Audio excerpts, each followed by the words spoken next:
have my headphones off because my computer fan is like tripping.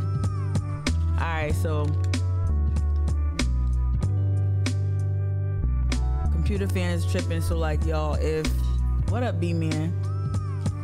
If we lose connection for whatever reason, we're just gonna come right back on, but we're gonna come back on only on Twitch, not Facebook. Good morning if you're watching on Facebook. If you're watching live or you're watching later, hey, what's up? How you doing? Good to see you. My name Mika. What's yours? Ooh. Curls is popping today too. Say word. What up, little mama? Curls look good. This camera makes my curls look good. All right.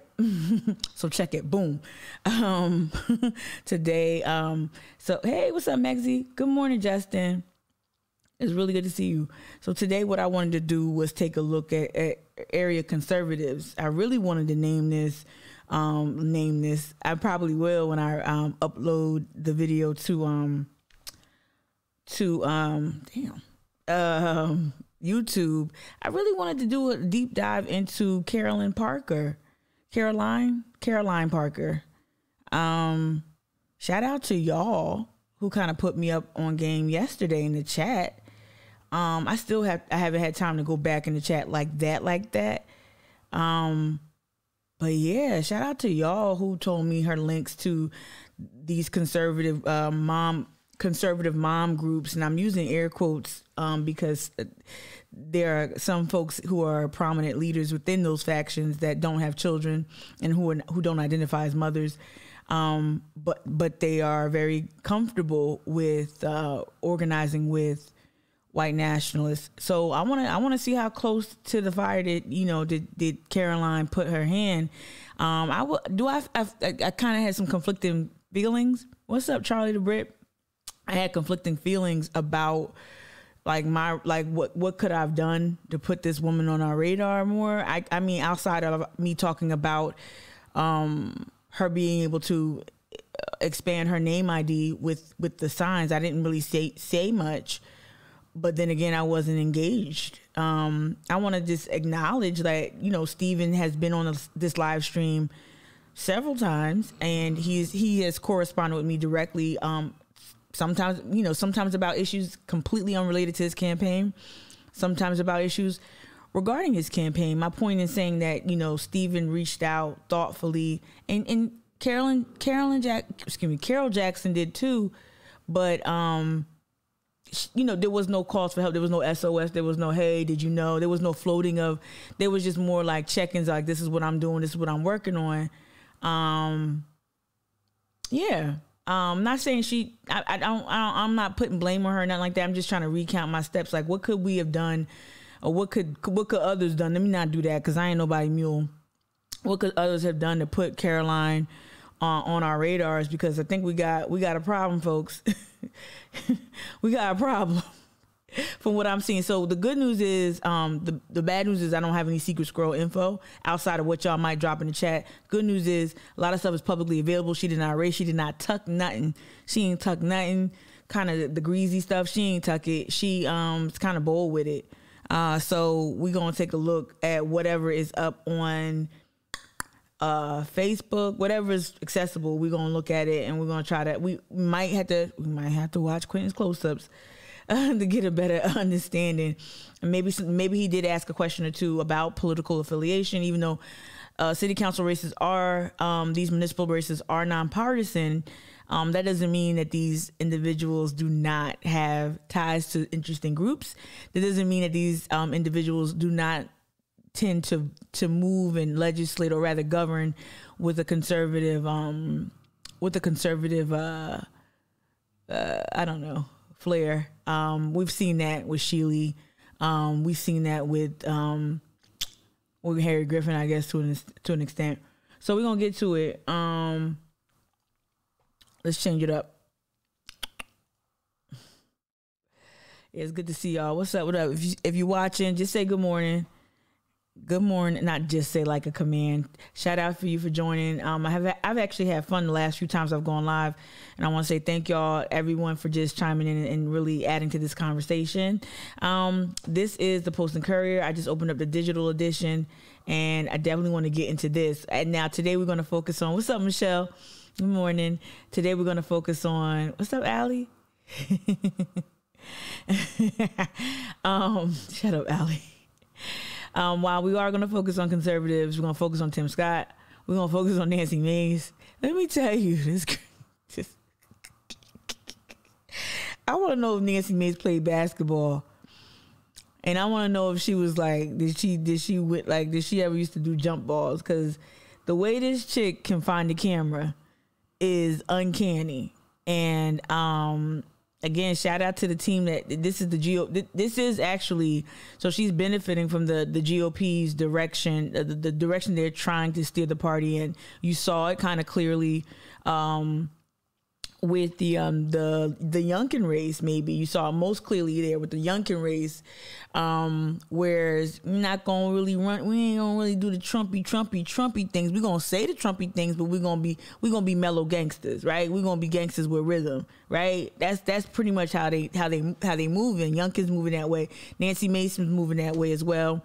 Glenn McConnell has stressed that, and that's why Tim Scott has emerged as one to watch heading into the 2024 presidential race, right? So I'm saying all that to say that the GOP has definitely invested in Nancy Mace. They've invested heavily in Tim Scott, but Nancy Mace has definitely received resources and been benefited from resources.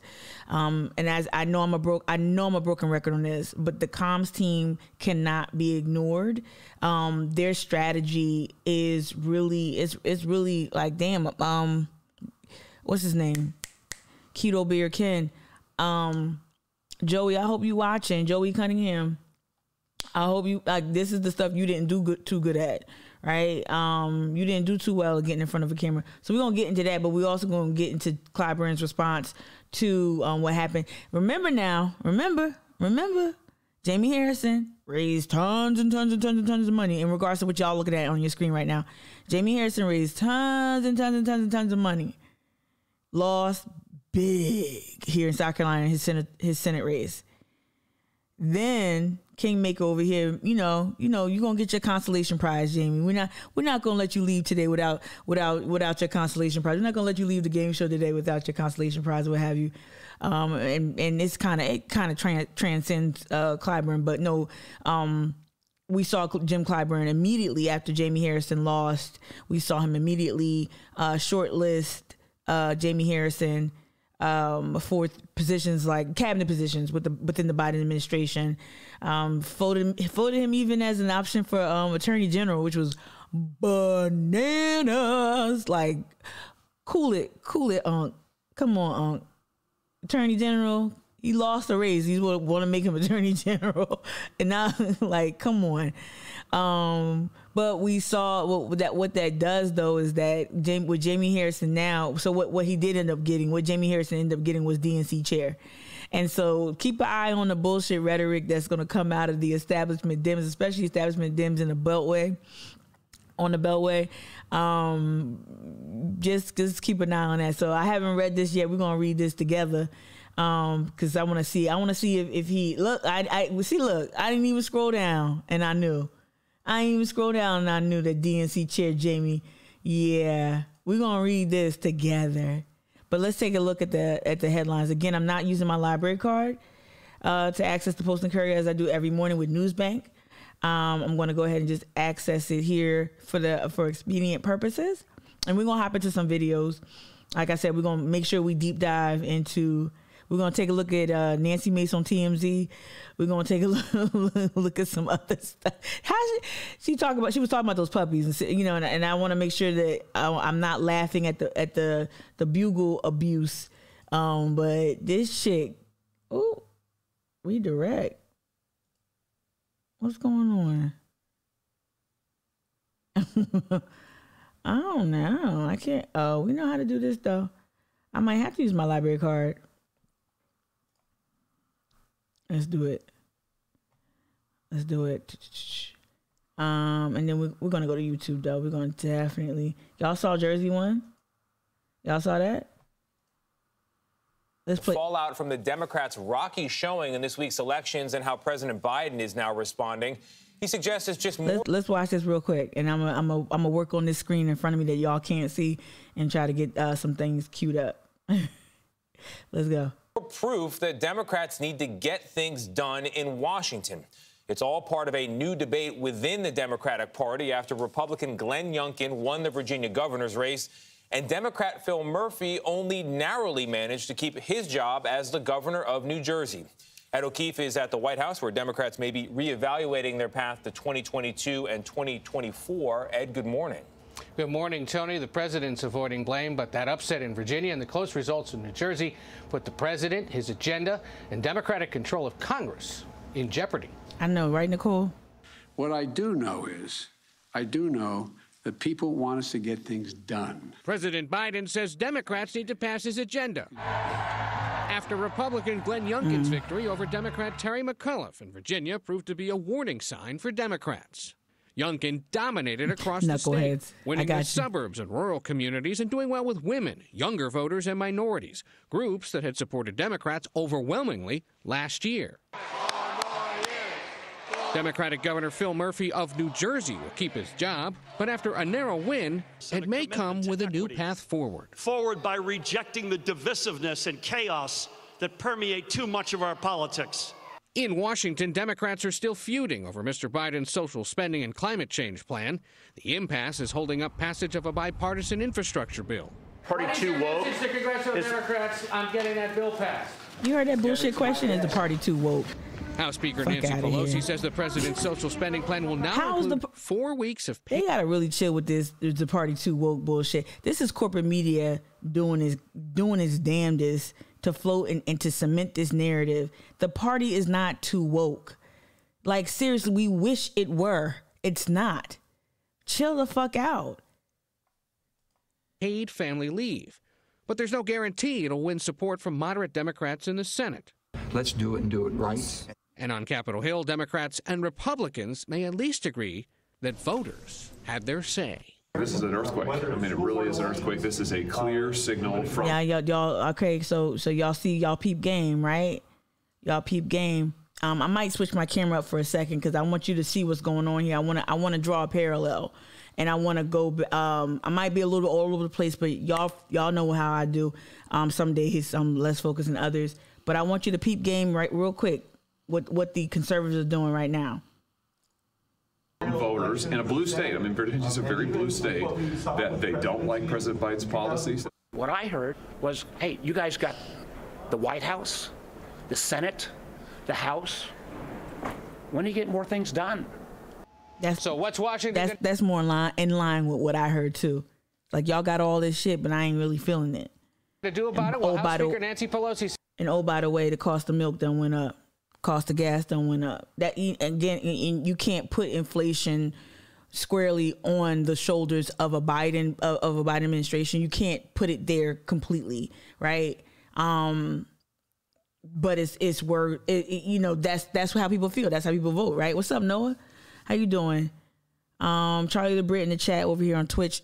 Charlie, you said Biden went to Scotland recently for climate crisis meeting with other country leaders and pulled up with 84 cars. Word. Yeah, he has limited self-awareness for real.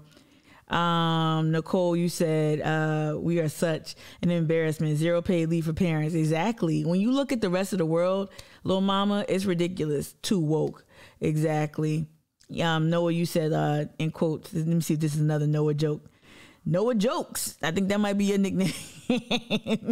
Hold on. When you put things in quotes, I know. It says, let's flip a coin and make a wish, produce more oil or whatever they had going on. Right? That was a response to Charlie the Brit. Then your response to Little Mama is making a joke of awareness. Right? Like I said, right? Good morning.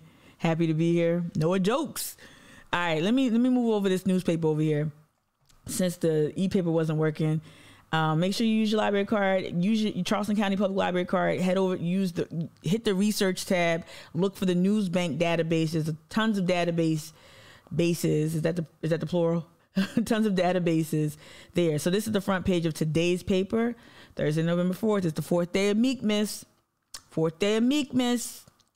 Okay. Venmo's is open. All right. So check it, top here below the masthead. After 165 years, downtown Roper Hospital is on the move, y'all. MUSC is like, get the fuck out of here.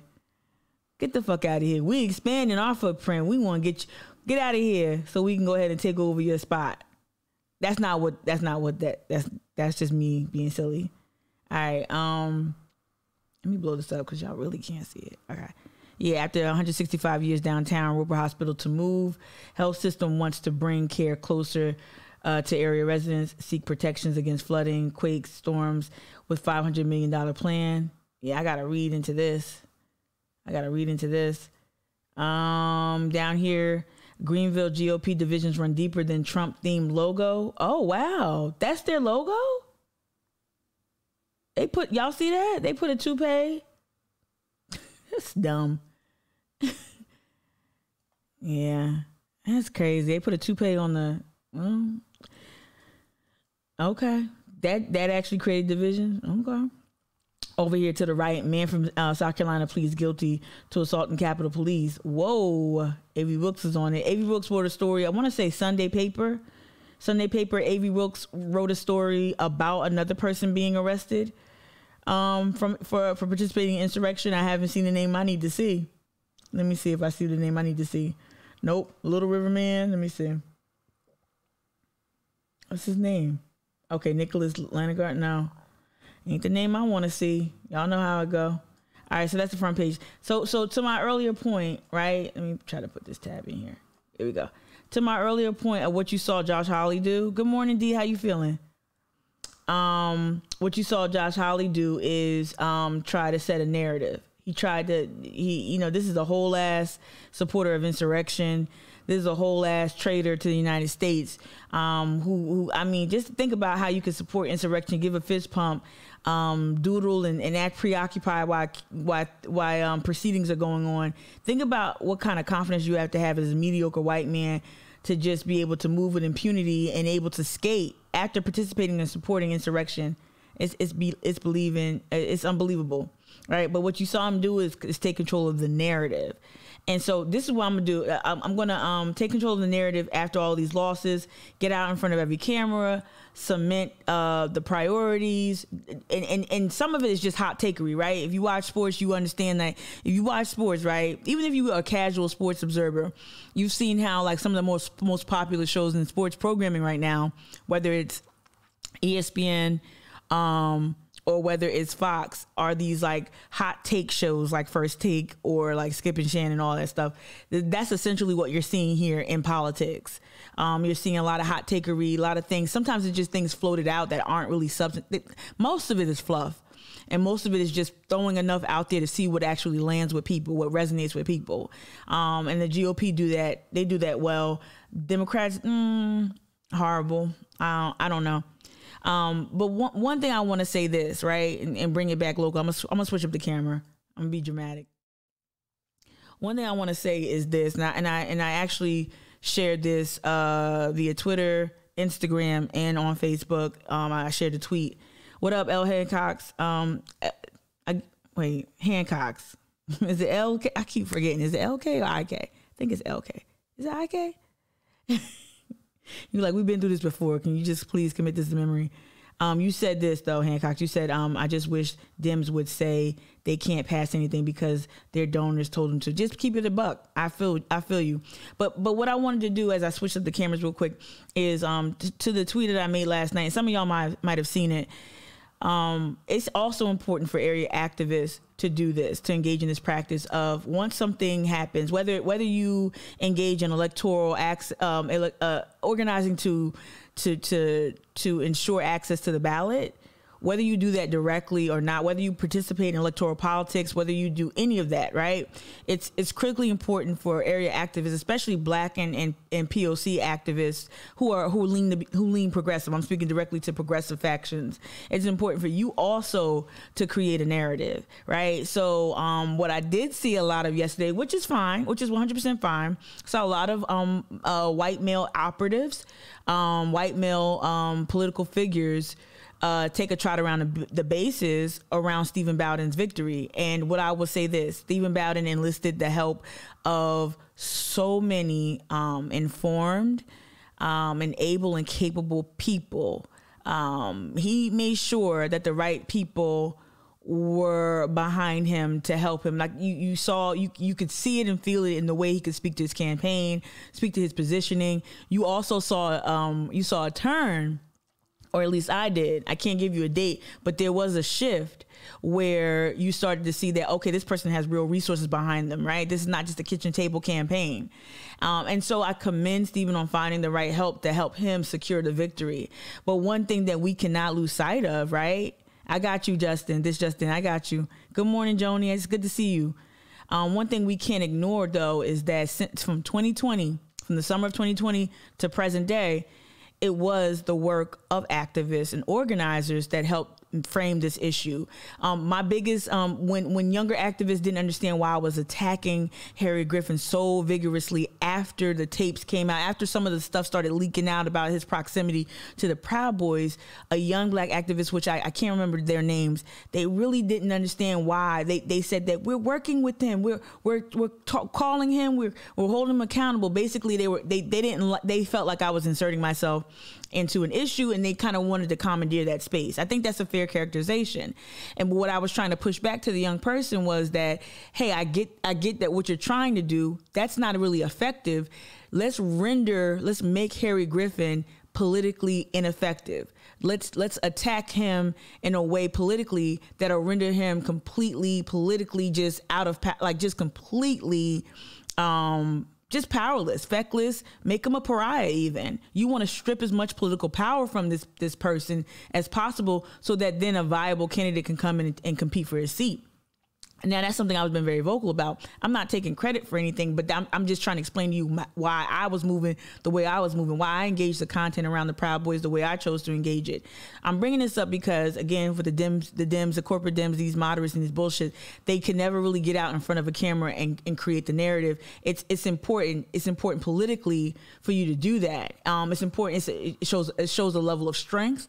It shows some sort of agility and also an awareness of issues. But from the activist perspective, and I want to say this too, I've definitely, what I do has an activist element to it, but I'm largely now just a media, but I am a media presence. And so organizing is really just not my thing. My heart is not in it anymore. And it just was a very hostile place for me here to organize in Charleston. It's unsustainable. You'll go broke. You won't get the resources. You won't get the support from all the national organizations that come here and fawn all over you for a few months. You'll never really get the institutional structural support. They won't lift you up for key jobs within their organization. Like, that's just been my experience. And maybe I'm not qualified. Maybe I'm unqualified, whatever. But I'm largely a media presence, right? And I'm saying that because if I was still really outside of FOGC, because I am organizing there, but outside of FOGC, right, I'm not an organizer, but I still think it's important for organizers to move with a specific purpose.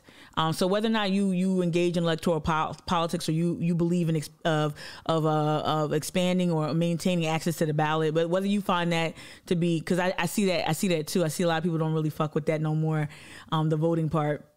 Even though you need to do everything, you need all the levers, right? It's important for local activists to really get out there and to position themselves as, hey, you know what? No, we made this issue about Harry Griffin.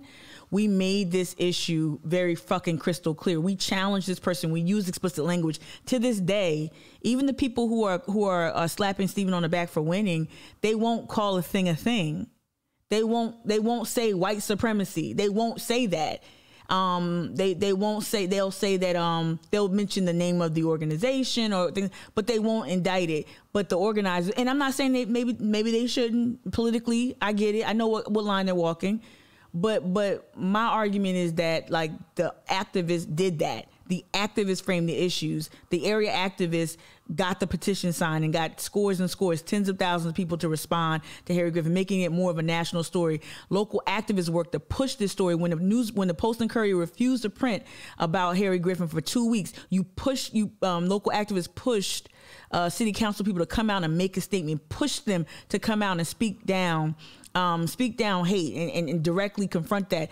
Area activists framed this issue and served it up and made him so politically toxic that it actually helped. I'm not saying that anyone deserves more credit. It's not about credit. It's about making sure, because it's one thing that Charleston won't do. It won't let the very faction that actually, it's like the Black Women's Club movement in South Carolina that's largely ignored in history, right? But that delivered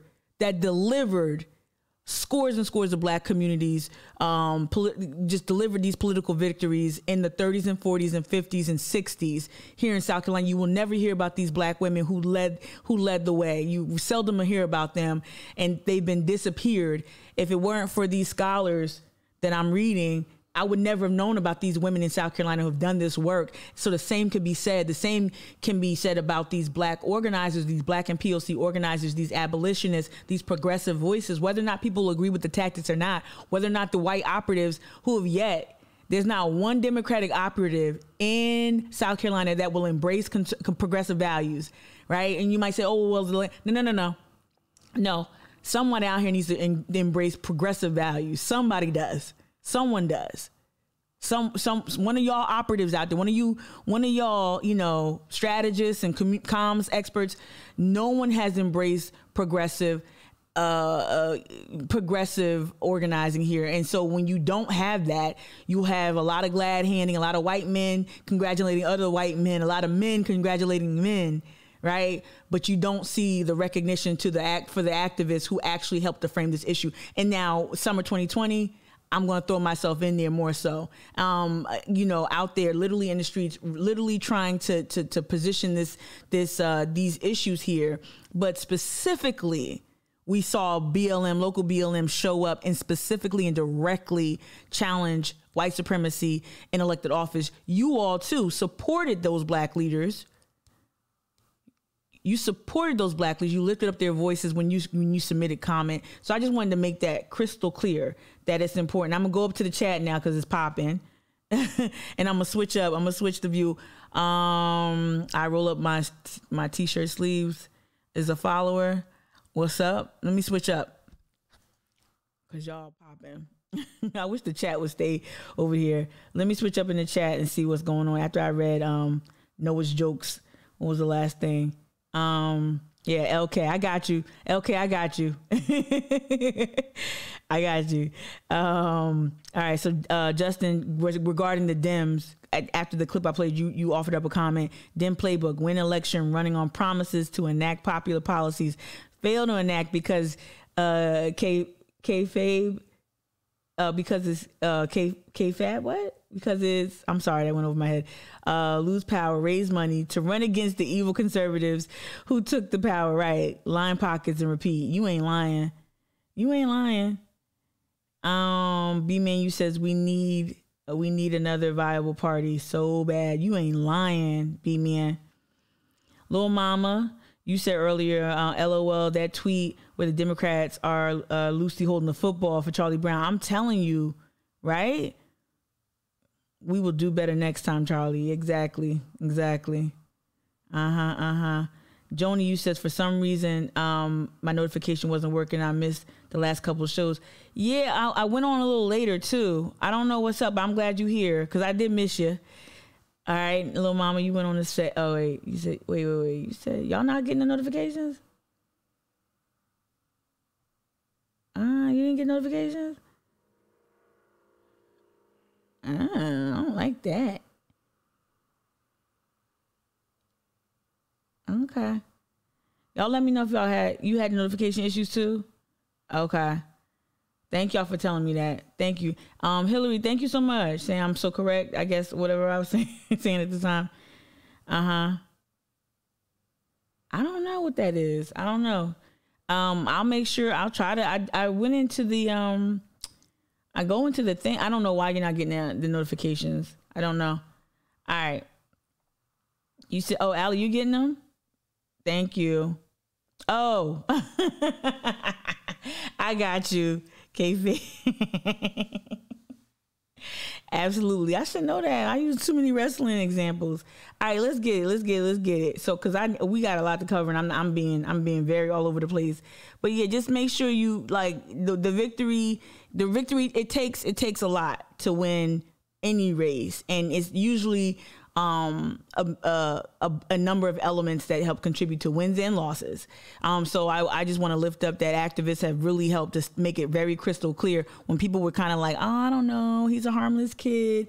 Oh, he's trying. Like when people were trying to excuse his behavior and blame it on youth and all that. There were activists out here literally telling you, no, this is a white supremacist. He's ineligible to be on city council. I will say though, Harry Griffin made it fucking easy. I ain't gonna lie. Harry Griffin made it very easy because he just kept fumbling.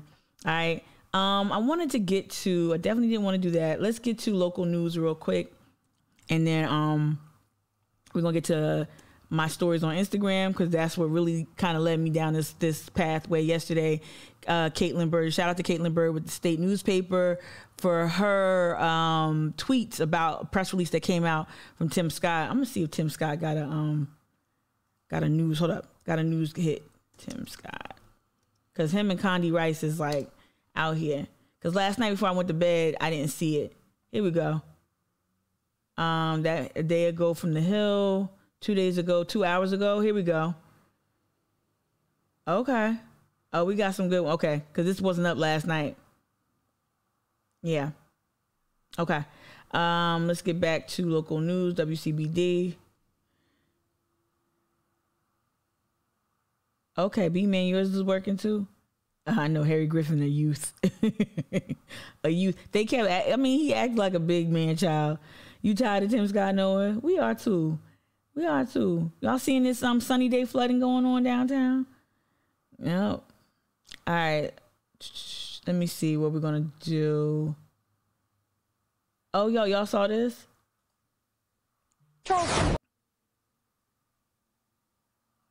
Police Chief Luther Reynolds says he's been diagnosed with cancer. News 2's Katie Augustine joins us live from CPD headquarters. And Katie, the chief says while he's focused on his health, that diagnosis won't stand in the way of CPD serving the community. Sophia, that's exactly right. Chief Reynolds started and ended a video message to officers this morning saying how proud he is of the department. He also says although there will be times where he'll be temporarily out of office in the coming months, the city will still be in good hands. And here I am 4 weeks ago, almost to the day, I went in for because my back was sore, and I found out that now I am a person with cancer. A diagnosis shocking the Charleston Police Department. But it's something that I just wanted to make people aware of, that I am in a battle with my health. Chief Luther Reynolds says the shock and sadness that came with the diagnosis has been partially washed away by floods of love and support, including kind words from Chief Luther's close friend, Chief Reggie Burgess of the North Charleston Police Department.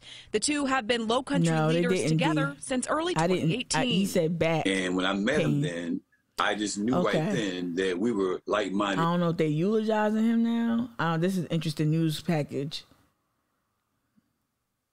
I guess they call Reggie to recount on how they became friends. It sounds like a eulogy, though. Individuals. We just developed a relationship. Just the observation. From that point in April of 2018, and now we're like brothers from other mothers. Chief Burgess says he's feeling low hearing the news, but is trying to stay positive. Burgess says he shares a sense of deep-rooted faith with Chief Reynolds. His faith that he has. In the faith that cancer is shitty, and I don't wish cancer on anybody. That's all I got.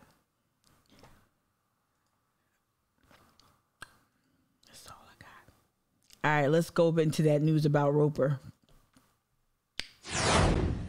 Low Country leaders are reacting to the news that Roper St. Francis is moving off the peninsula in downtown Charleston. News 2's Lexi Moore joins us now live from downtown Charleston. And Lexi, the hope is this move will give patients more access to care. I love how they spin the fact that we know, like many of y'all, I take my parents to Roper for a number of reasons. Like my mom, my dad. Well, my dad is MUSC. He's because my aunt Julie worked for MUSC. Shout out Aunt Julie. Worked for MUSC forever. She's an RN. I believe she got her master's, but she's retired now. So, but the dad side of the family is Team MUSC, which whatever. And then mom's side, Left Twix is more. She's more Roper. But I love how they frame it as like more choices for at the flooding. The lack of the parking the parking over Roper was fine from where I had to go for it. It's fine. It's kind of crazy on the other side, though. I ain't gonna lie. Flooding, parking, MUSC's growing footprint, politics. I bet you there's a lot of things happening that prompted the move. Let's see if they talk about it. Let me stop talking about it. Yeah, that's right, Carolyn. That is their hope, but it will still be a while before any change happens. They plan to move to their new location by 2030. Officials with Roper say this move is crucial for the future care of their patients. Moving Roper Hospital is one about convenience. How do we make sure it is as convenient? Y'all remember this face, right? I believe this is the gentleman they presented to city council, and then they went back to Dr. Sweat or Mr. Sweat from MUSC because he was keeping it a buck. Roper was like, nah, we're going to tell you about this pandemic. We're going to tell you how real it is out here. And they were like, all right, we're not going to have this dude back. It is possible to all the patients in the Low Country. Roper Hospital closing their doors on the peninsula. A major move for a hospital system that's been in the Low Country since 1856. Part of evolution, if you will. Evolution. They started out on Queen Street years ago. Charleston Mayor Tecklenburg reflecting on Roper's history. This will be the fourth building for Roper, but the mayor says it's a needed change. Your hospital is a little old and worn out. It needs a new facility. So you got to make those business decisions from time to time. CEO and president of Roper St. Francis, Dr. Jeffrey DeLisi, says the new hospital will be technologically and structurally upgraded to better withstand natural disasters like floods, hurricanes, and earthquakes. A hospital that is 80 years old needs a lot of work to get it up to current modern technology and the look of modern hospitals. And we want to make sure that the patients in our community have the best. Mayor Tecklenburg says the hospital's decision to move benefits the future of care for patients as the community population continues to expand. They're strategically trying to cover all parts of the growing metro area, which, as you know, in the last 50 years has really spread out. Mayor Tecklenburg says as hard as it is to see Roper Hospital move, he is confident the move will improve the lives of patients in Berkeley, Dorchester, and Charleston County. We love. What's today? Today's Thursday, right? It's so much I want to tell y'all. Maybe tomorrow. Let me see if I can get permission. Not permission. Maybe tomorrow. Maybe. We'll talk about it. I will say this. Mayor Tecklenburg is really good at coming off as so unoffensive. It's a Southern thing. It's a Southern way of governing to disarm your potential foes, is to come off so all shucks. He really does it really, really well. Because this dude is salivating. Some of y'all have kind of intimated this in the chat over here on Twitch. He is salivating. They want more real estate. Some of these projects, right? So this, let me let this finish. Roper St. Francis, they've been a tremendous asset to our city. They will continue to be. They're going to continue to be an important part Drains of our and community. pumps. Now, Roper St. Francis has purchased property in Mount Pleasant, but the hospital has not made it clear whether or not that will be the new location of the building. Reporting in downtown Charleston, I'm Lexi Moore. Out there by that Costco. Mm-hmm. They should. Okay. Let's keep going with local news. Visit to where? Oh, let's talk about this. The U.S. Labor Secretary making a special visit to the port city of Charleston as workers are in a battle with port leaders over jobs at the new terminal. It's a fight that's gotten a judge and the Biden administration involved. Oh, no. News 2's Forrest Tucker tells us what led to a meeting between dock workers and the nation's top labor leader. 3 phone calls and a text message. That's what it took for union workers here at the Port of Charleston and Mount Pleasant to meet with the U.S. Secretary of Labor today. the sound of approval. We need to respect the worker who's doing the work. Okay. Whether you're bringing the ship into port. Okay. So we got the former mayor of Boston here is a labor secretary. Got the ILA, head of the ILA. I know, y'all. I know. I might have to text people. As a matter of fact, hold on. I'm gonna let it play and text who I need to play. Who we see? Who else we see, y'all? Let me see. I know there's a little bit of a lag here on Twitch. Who else you see in this cut in this clip? Tell me who you see. All right. I see some faces. Okay. Whether you're unloading the ship. For the words of Secretary of Labor Marty Walsh from union workers at the Port of Charleston. I mean, dock workers are essential workers in our country. During the pandemic, even though things might have slowed down a bit, they still went to work every day. The Secretary's visit coming as union workers belonging to the International Longshoremen's Association fighting with the state's ports authority. As this port grows, we want to grow proportionally with it. We want to be able to do all the jobs that our colleagues do everywhere else in this country and pretty much literally around the world. The union says that per their contract, their workers should be able to work heavy lifting machinery jobs at the UK Leatherman terminal. Currently, those jobs are held by state ports authority workers. In all other ports, pretty much except for North Carolina, South Carolina, and Georgia, our folks are doing all those jobs. The port responding to the ILA saying, quote, at a time when the supply chain is seeing unprecedented cargo volumes, the additional capacity at the UK Leatherman terminal is crucial to keeping the supply chain fluid. It is important that this terminal is operated at its full capacity now so the South Carolina Ports Authority can take full advantage of the many growth opportunities at hand. The union has asked for the Biden administration to step in and help with the dispute. Reporting from Charleston Harbor, Forrest Tucker. Let me just say this is a testament to the power that the ILA still has. The fact that you can get the current, first of all, this was buried because I showed up, well, not buried. I was in election mode. I was in election mode. Rightfully or not, I was in election mode. But this is huge. Did this make the paper? Does it make the papers? Let me see what y'all saying over here in the chat. Places where yeah, when he was listing KCJ 18, when he was listing off the states where they don't let the unionized workforce, commandeer some of the duties. Yeah, definitely hostile to organized labor for sure. I'm keeping an eye on my phone, see if my inside source can just give me anything on that recent visit by the labor secretary. Let me see real quick. Let's just flip through. Let me see business. Let me see. Teachers burnout worsen, insurrection, GOP green. Oh, like where? Like maybe it was in the. Let me see. Let's see if it was in the.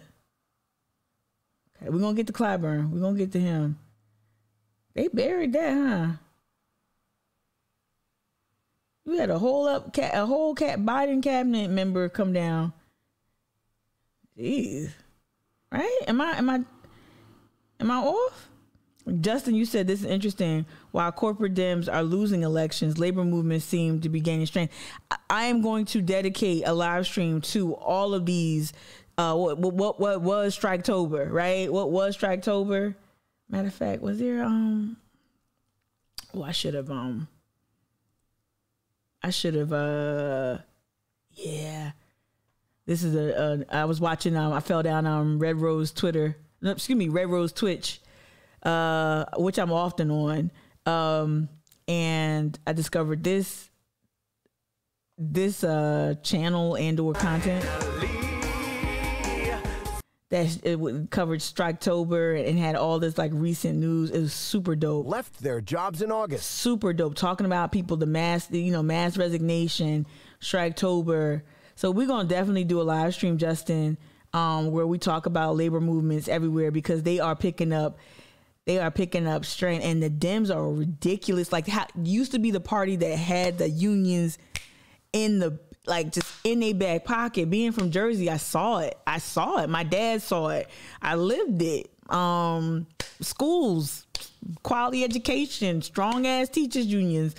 It's just crazy how the Dems have abandoned that, and we know, like if you read the Wolf at the Schoolhouse Door, it talks about that evolution of how Dems sacrificed their, like Obama specific, like Obama most like blatantly, really like nah, we fuck unions, especially you teachers. Fuck y'all, we gonna go over here because, we all choicing it up, we all vouching it up, we all, privatizing it up with, getting cozy. It's crazy. And so we definitely gonna do a live stream where we talk about unionizing efforts everywhere in the country. But yeah, this was very helpful content here. Striketober. I fubbed on that. I totally should have done more content on Striketober. Strikesgiving is hot. It's coming in hot. I never heard of this. Strikesgiving? Huh? I will definitely celebrate Strikesgiving as opposed to things taken. I call it things taken. I don't call it Thanksgiving. I call it things taken. So yeah, I would definitely Strikesgiving over things taken for sure. All right. Definitely need to do this. BME and John Deere employees rejected their deal, holding strong for better. And I saw there was an accident. There was once an accident inside the John Deere facility. I believe it was John Deere. And then there was another one where there was a fatality outside, which is really hard. Really disgusting. We're gonna talk about it. We're gonna talk about it. Let's see. That's big news though. That the labor secretary came. And getting involved. That shows you ILA got some power now. ILA still got some power. They trying to neutralize it. And in the news media here is also trying to help neutralize, some of that effect. Here's a 30-second clip before we move on to another story. Happening now, Labor Secretary Marty Walsh is visiting the Port of Charleston. We're showing you a live look right now from the Wanda Welch Terminal as trucks are loading from that terminal, and Secretary Walsh is discussing supply chain disruption issues along with the Biden administration's support for workers and employers as the economy recovers from the pandemic. Walsh is also touring the port with the International Longshoremen's Association and meeting with workers as well as union leaders. I know. Also, they there to hold them down. Also, they there to help them hold it down. Okay. All right. Let's see what other. Any other type we've seen this. I just want this. Amaris is in this, so let's play this. Our team coverage continues right now. With I got you, Justin. Yeah, Amaris is live for us down on Lockwood in downtown Charleston. This is one of the typical trouble spots. Come through, Amaris. Amaris always understands the assignment. I'm sorry. She just really do. She get it. She get it. I don't know how early she got to get up to do this, though, because I would have to sleep like this. I'd have to sleep like Dracula, like Blackula. I'd do my hair before I go. I'd have to do I'll wrap my hair up in a scarf so I could just brush it down. But I'd have to do my makeup and just sleep like this. They'll wake up at 3 o'clock and get ready to do my job. When we talk about coastal flooding events, Amaris. Let me get. Brad and Octavia, that's right. City of Charleston officials are encouraging residents to be prepared for flooding as high tides are expected to start this morning. Now, as you said, I'm here in downtown Charleston on Lockwood Drive, and this area is prone to flooding. Now, the National Weather Service Charleston says that tides of up to 8 feet are expected today, Friday, and Saturday mornings. Tides are projected to bring minor to moderate flooding. The National Weather Service says the impacts could even result in some minor flooding to downtown properties. The city is preparing early and says crews are mobilizing personnel and equipment, preparing to check flood mitigation devices and putting up mobile signage. Commuters will tend to try to test their luck and plow through that water. And of course, we see stalled vehicles. With tidal-induced flooding like this, you can expect that the water may be high enough in some areas to create stalled vehicles. Breaking news. Now remember to turn around, don't drown. And the city of Charleston does have a link to all flood-related closures, and we have that information for you on our website, counton2.com. Live in downtown Charleston, Amaris Jenkins, Count on 2. Okay. Yeah, that flooding is bananas. Definitely to see like police directing traffic and it not a drop coming from the sky, just all tidal. Is really interesting. All right, let's see if we can pop over before we get to the. Now I think we. Let me see if there's anything. I'm gonna hop over to Twitter, and we're gonna get to it in a second. Let's just make sure we round out some local state local news and whatnot. Let me see. Anything else here regarding like maybe one of those races we were watching? In the comments though, Joni. You said something earlier. Shout out. Let me hit this link real quick that Justin dropped in here. So, Joni, you said in the comments, they want people to work and work without being fairly compensated, and you're sick of it. I hear ya. Yeah, see what serving looks for sure. Oh my G, turn around, don't drown. Yeah, they say that it's the mantra, right? They're going to put up a temporary wall. They're going to bring out them pumps. All right, so Justin, you dropped this in the chat without any context, but this is a great way. I'm getting what you're putting down, picking up what you're putting down. This is a great way for me. Let me go ahead and bookmark this to big bet. No, I don't want to do it. It's a good way for me to stay current on, and us all to stay current on labor notes. This is good. There was another one, Justin. Ooh, what was it? It was so good. It was Democrat. It was a Democratic Socialist page. Was it this one? Yeah, I think this is it. Yeah. So I was on this too. This is a really good page. Well, me not. I was titillated. Cause like it's very like in your face. Like this is perfect. Like if I redesign my website, it's gonna look like this. Like you just gonna get it off rip, right? Right. So yeah, this is another one. Washington Social. But let me get back to labor notes. I like this. Oh yeah, this is gonna help me with the live stream about unions. Maybe I could have an ILA rep or somebody help come in and talk. Oh yeah, look at this. They striking all over the world. Ooh. Love it. Nabisco? Is that in PA? Where is that at? Wait, they moved out of PA. No, this Portland. Oh yeah, I forgot. I used to live close to a Nabisco factory. It smelled like cookies all day. It's beautiful. It smelled great. Smelled great. All right. Okay. So what we want to do now, I don't see anything here. Let me see. Children go to the hospital. Midland students. No. Okay. So we're going to go ahead and get to these politicians. Let's see if Tim Scott made any video news this week. Because we're gonna get to the Caitlin Bird and the IG in a second. Let's do this week. So 6 days ago, boom, 4 days ago, reconciliation bill. Okay, 2 days ago, this is the Myrtle Beach Sun News. So yeah, okay. So we got some clips here. Oh wow. What's this? Opportunity Matters Fund sponsored and is responsible for the content of this ad. Terry McAuliffe telling parents to sit down and shut up? I don't think parents should be telling schools what they should teach. That was a big flop. Hi, I'm Senator Tim Scott, and I believe that education is the closest thing to magic in America. Candidates Glenn Youngkin and Winsome Sears know that parental involvement in education is non-negotiable. A vote for Youngkin and Sears is a vote for parents and their kids. Please vote on November 2nd. Okay. So Tim Scott got in there to endorse Youngkin. We're going to get there. Let me close out labor notes and Washington Socialist. Close that out for a second. What we're going to do is, so on IG last night, I got super high and then started like, ooh, I want to share this. Oh, I put ice cream. I went on. I was like really like riveted by some things that are happening. Right.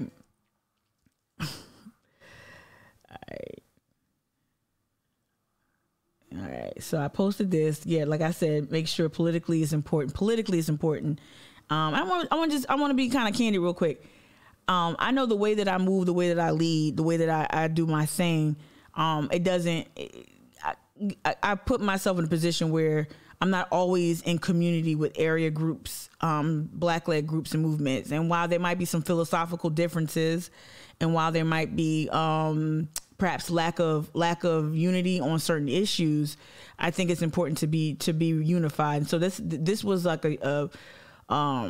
this post to me, and I tagged several organizations that I feel like their work is helping to create a certain political moment and a political opportunity here. So that's Charleston BLM, and that's Black Liberation Front. Of course, Letitia is a friend of mine, and Low Country. Oh my gosh, I do this all the time. It's not on purpose. Low Country Action Committee, right? I tagged them just unprompted. I did it on my own. Don't expect any type of engagement in back, but I did this because I think it's important politically for us, not necessarily to show up and stand united, but to understand this moment that we're in. We're in this moment where we're helping to set the table and establish issues. And provide some sort of clarity, whether or not the operatives, the Democratic operatives, acknowledge it or not. Whether or not they acknowledge it or not, activists have helped their candidates, have helped strengthen their candidates, and we can outline that in a number of ways. So I wanted to kind of just distill that. If you go to my stories, though, right? So if you go to the stories, you'll see. Shout out to Lil Mama. Shout out to Kia.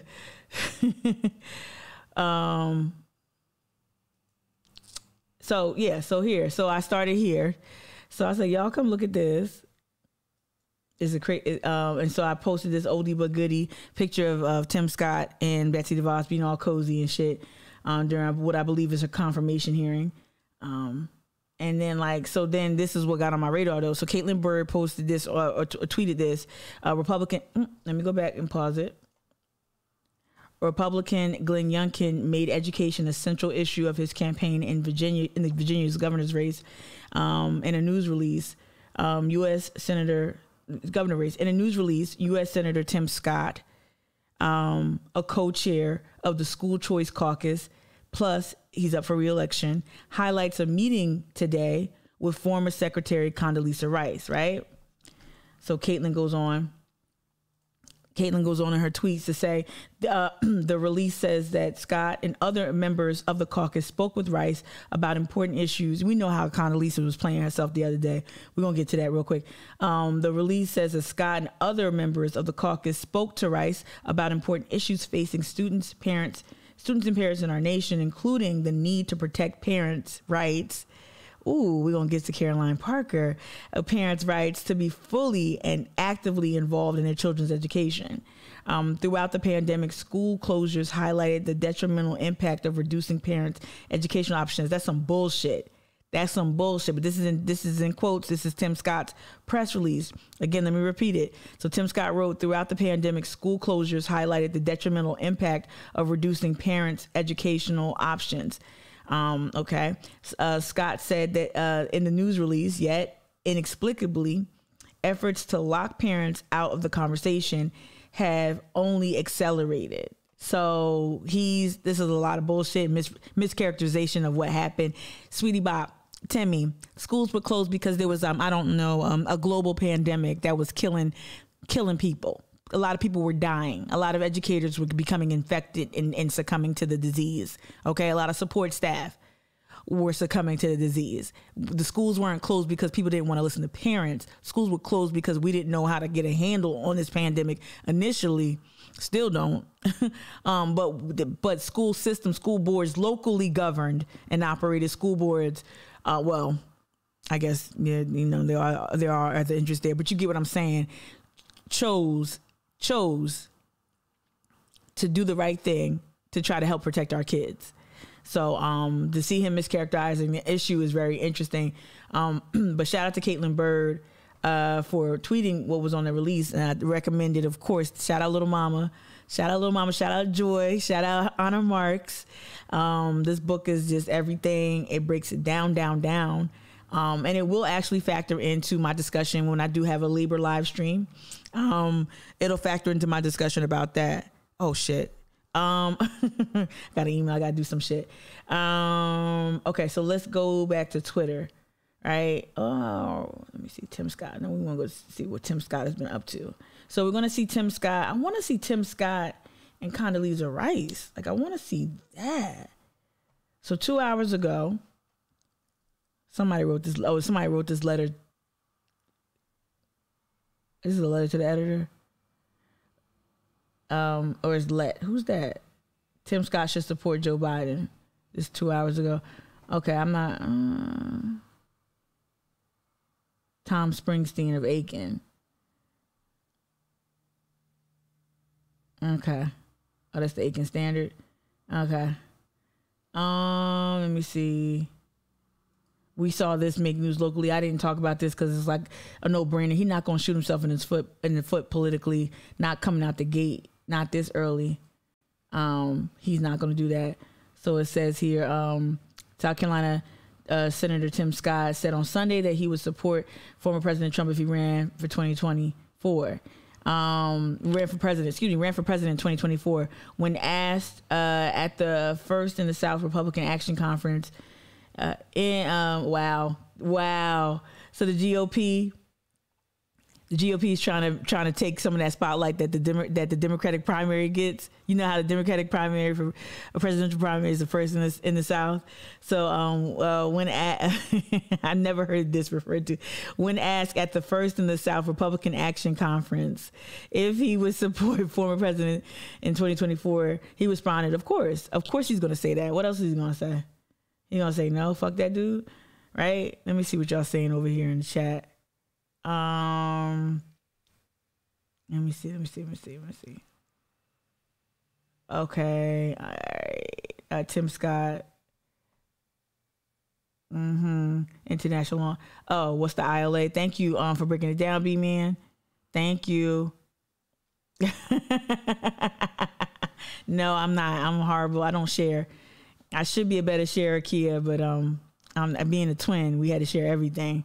No. That's the trauma from having to share a Game Boy. One Game Boy for Christmas, Mom. One Game Boy. Okay, Mom. Not cool. All right. I would love maybe the 20th days of meekness, Aaron. Why do y'all want me to keep 4:20 p.m.? It's not 20 days of meekness. It's just 10 to the November 10th. Okay. All right. So let me keep going. So we're going to take a look at Timmy. We're going to take a look. I'm trying to find the Condi Rice stuff though. Tim Scott Condi. I want to get I want to see if anyone covered it for video news because this is a visual medium. So I'm trying to. Nope. 6 months ago, 3 years ago. Because he did, he made a little ruckus with her a couple times. I don't want to see it. Where, no, what's that? No. Jeez. But what we can do is, while I try to root out some more news on Condi,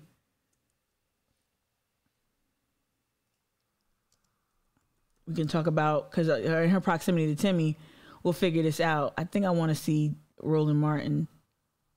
Oh, she got the dog. I'm not going to play Breakfast Club. Let me see. Roland. Yeah. Roland, love him or leave him. I could take Roland just be frustrating me, but this is interesting. So Condi said some stuff on The View. Condi said some stuff on The View, I believe it was The View, about critical race theory. Let me see if this is it. Yeah, this is from a week ago. But it says, in total denial, Condi Rice wants to move on from January 6th, right? So let's play a little bit of this. Play a little bit more of what Condi Rice had to say, because the problem is this here. When someone like her goes on The View They are, in essence, putting their credibility up as collateral to be able to say, I'm speaking as a calm, sensible person. So just listen to this nonsense. First of all, let me be very clear. I said at the time, January 6th was wrong. I called it an assault on law and order and an assault on our democratic processes. So full stop, it was wrong. Law enforcement will determine what happened there, and those who violated the law ought to be punished. I also, still rocking the same cut, huh? For the first time since I was the National Security Advisor on September 11th, I cried that day, right? Because I thought, I study countries that do this. I didn't think it would happen in my own country. So it was by your own party. I will say that that night, when they filed back into the Capitol after it was secured, and they certified that election, I had new faith in our institutions and the people who were protecting them. So we came through that as a country that ultimately upheld the law. Now, I think what Senator McConnell may be referencing is, yes, it's time to move on in a lot of ways. I'm one who believes that the American people are now concerned about their what we call kitchen table issues, the price of gasoline, inflation, what's happening to their kids in school. I think we're going to talk a little bit more about that. I will say that as somebody who was a national security expert, maybe didn't see in quite the same way the rise of China in ways that we're seeing it now. And so we do have a lot of issues. And I hope that what we will do is move on to the next generation of leadership. Because even people like me, I was in Washington. So Condi's really, you know, whenever you see someone on TV, please know that they're on there to promote something. They're there for a reason. Nothing. There's no, unless, you know, some random celebrity is walking down the street and the camera catches them. Every time you see someone on TV, they're promoting something. So Condi rising and being very vocal about the current state of affairs. Does she have a book coming out or something? But then also her popping up on Tim Scott's press release. This is very, you know, a meeting with Tim Scott, right? That also is a sign. That's another sign. What me and my friend Lexi, shout out to Lexi, who is a phenomenal organizer and phenomenal trainer. She worked, y'all, if y'all listen to Mic'd Up, you heard my interview with her, my most recent interview with her. She worked on the Warren campaign. She then was able to secure a job briefly with the Biden administration during the transition process. She now works for the Working Families Party, and so she resides in North Carolina. But she and we were talking about positioning yesterday as I was in the drive-through line at Captain D's. I was like, girl, after I ordered my shrimp and my one piece of fish and mozzarella sticks, I was like, girl, tell me about this positioning you were talking about. And she was talking about how a lot of black conservatives, black moderates, black conservatives, black MAGA is being positioned, but a certain kind of folks are being positioned right now. You even saw it with the lieutenant governor of Virginia, the black woman toting the AR-15 looking crazy. We saw that there. We see certain positioning. So I'm interested as to what else. I'm going to do my Googles and figure out what Condi Rice is up to. But her aligning herself with Tim Scott is something to really, really watch. This is something like you saw with like all the Obama and Clinton, you know, people and operatives kind of emerging and coming back out around the election.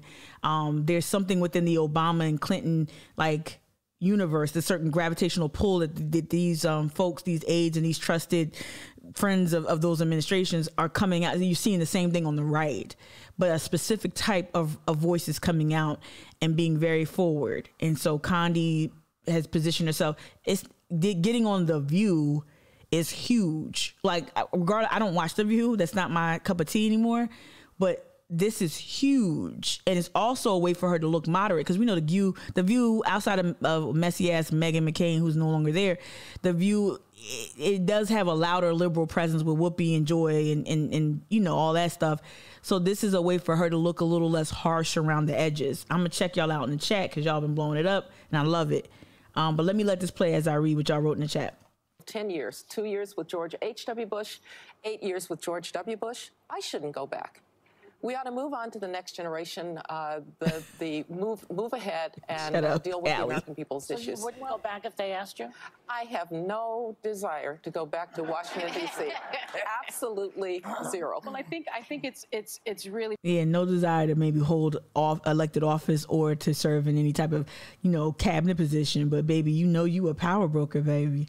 Stop it. You stay in D.C. You stay relevant. Like, come on. Let's stop acting like, see, this is the thing, how they like all shucks it up. Like power doesn't move. Like there's more power behind the scenes than it is sometimes in elected office. So let's stop acting like you don't have influence. Don't stop acting like you're not some sort of conduit or power broker that's able to connect certain people to certain things. Cut it out. You're not just some sleeveless dress wearing, softer around the edges. The new, the kinder, gentler Condi. No. Politically expedient for Mitch. If y'all want to throw that term, hey, any hardcore leftists want to throw the term war criminal on Condi, I'm all for it. McConnell to say, let's move on, especially I got you. when the former twice impeached disgraced president enjoys attacking She had a book. Mitch McConnell. But the problem is that past will become prologue if we don't find out exactly what happened Sonny. in January. And we will. So it's not time right now. We will find out. We must find out. No. 9/11. What 9/11? What happened in 9/11? She brought up 9/11. What happened in 9/11? Never forget. Never forget. Every year there are marathons and first responder marches and walks and things raising awareness and Jon Stewart is out here making sure that first responders get access to health care, or at least he tried for many who at least for those who didn't pass away before they got to see some sort of modicum of support from the federal government. Let's not forget when it's another country, when it's something brown from another country, it's never forget, right? Like I grew up my whole life seeing, veterans and or like symbols and imagery from folks who fought after Pearl Harbor and all that others. Like we never forget that. But when it comes to our own homegrown terror, it's no, let's move past. Let's not figure out whether or not our elected officials actually help participate in insurrection. Let's hurry up. Let's move past, right? Get out of here, Condi. We'll find out. Moving on. We will find out. But I'm going to tell you, I live in California, not Washington, D.C. Mm-hmm. And the American people do have other concerns that we ought to be thinking about and talking about. Respectfully, and Madam Secretary, I think let me finish now, Sonny, because as I said, I thought this would happen in countries I studied, not countries that I lived in. Mm-hmm. Our institutions have to be upheld. What happened on January 6th was wrong. I don't know how much more strongly I can say what happened. It's not about saying it, Condi. I also know that as a government and as a country, we've got to be concerned about the things that are making life hard for Americans and hard for American families. And that's what I'm ready to do. But when you have 80% of Republicans wanting to see Trump run in 2024, I'm a political scientist. So see, she's trying to hold her ground here. Sonny's bringing up some valid points.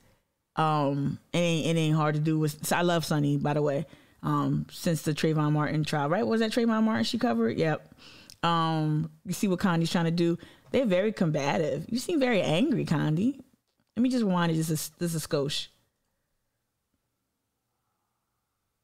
All right. When you have 80% of Republicans wanting to see Trump run in 2024, I'm a political scientist, all right? Mm-hmm. And unless I could see the questions that were actually in that poll, unless I could see the assumptions that were actually in that poll, I'm not going to take for granted that poll is correct. So Quinnipiac, you don't believe in yeah. No, I said I'm a political scientist. I understand polls. I'm a political scientist too, then. I got a degree in poli-sci. In that poll, I just want to repeat, as to what I want to see in my party, I want to see the next generation of leadership step up. I want those of us who have been there, done that, to step back. And I want to move on to a better America. Oh, really? Oh, so how about this? He come rolling. He I'm come a political scientist. Rolling the whole mess. Rolling the whole mess. The people who participated in the insurrection are still in power. Yes. How about this, Miss Political Scientist? Republicans could gerrymander themselves into the majority and they literally could name Donald Trump Speaker of the House. For all of you who are watching at home, some of you may be saying, Roland, that's impossible. Donald Trump is not a member of the House of Representatives. Then you might want to read the Constitution. Dr. Claw, you definitely nailed it right there. Seeing how when you hear her speak, you understand how she got where she got, right? So she was out there promoting the book. The reason why I wanted to play this is just, again, tie it back to Tim Scott. So you go back to, if we go to, let me go directly to Caitlin's Twitter. I always spell her name. There we go. You girls named Caitlin. Y'all be spelling your name all kinds of ways. To be wise, extra I's, no I at all, 2 Y's. Let me stop. All right. So let's go back to her. Who did this? Oh man. Let's go back to. It's crazy what. Never mind. Can I just say this to all my Twitch peeps who've been watching me for a minute? Present company included, definitely. Thank y'all for indulging me when I have moments of like, it's not self-doubt. It's just moments of reflection about like the kind of content I'm creating and how to engage more people, how to thank y'all for indulging me over the past couple times. Cause sometimes I was in my head a lot and I almost caught myself kind of going back there, but I just want to say thank you. If that ever gets on your nerves, just drop it in the chat. Just, and you do it gently. Cause I'm very sensitive. So you're like, yo, Mika, you bugging? Mika, you bugging is code for don't trip, don't sweat, you know, not being included. Like I just say that because I almost kind of commented on something else, you know, because there's things I float out that never get engagement, and I was just about to go there. I'm like, Tamika, doesn't mean that you, like, just go ahead, say what you gotta say, regardless of if people like it, tap it, they seeing it. So anyway, going back to I just want you to say that. So Mika, you bugging is the phrase that pays. If I need to move on from something, gently use that. Please don't go ham on that. All right. So Caitlin Bird tweeted this yesterday. Again, that's what I shared in my IG stories. All right. So Tim Scott highlights a meeting today. So yesterday he met with Condi Rice. And sent out a press release, and they emphasized and stressed, or they pointed to using education as a center point of their campaign. I remember saying that Jamie Harrison should have did that too, but he didn't. So just wanted to tie Condi. Condi's been more visibly seen than we've ever seen her in a while. Didn't see her a lot during the times of Trump. We ain't see that. Wasn't no book drop coming out during them 4 years of terror, right? Now we on these different 4 years of a different type of terror. We now we seeing it now. But you know, now that she's emerged and cozied up to Tim, we're gonna watch that. But I'm not even seeing I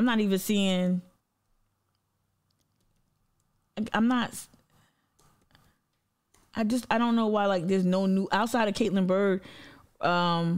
We're not seeing. Let me see. 11 hours ago. Okay. It's publicly available. Ooh, I didn't know. Okay. Here we go. It's probably an old stock image. All right. So, yeah, this is from November 3rd. Scott, Secretary Condi Rice, School Choice Caucus members discuss protections of parental involvement in education. So we kind of read Caitlin Bird's tweet that pretty much characterized this. So let me just skim through it a little bit. Let's just go through it together. Today, School Choice Caucus co-chairs Tim Scott, Congressman John Molinar, Republican from Michigan, alongside other members of the caucus, met with former Secretary Condi Rice to discuss. She was like National Security Secretary. What the fuck? I don't understand that part. Okay, whatever. Former Secretary Condi Rice to discuss important issues facing students and parents in our nation's schools, including the need to protect parents' rights. Here we go.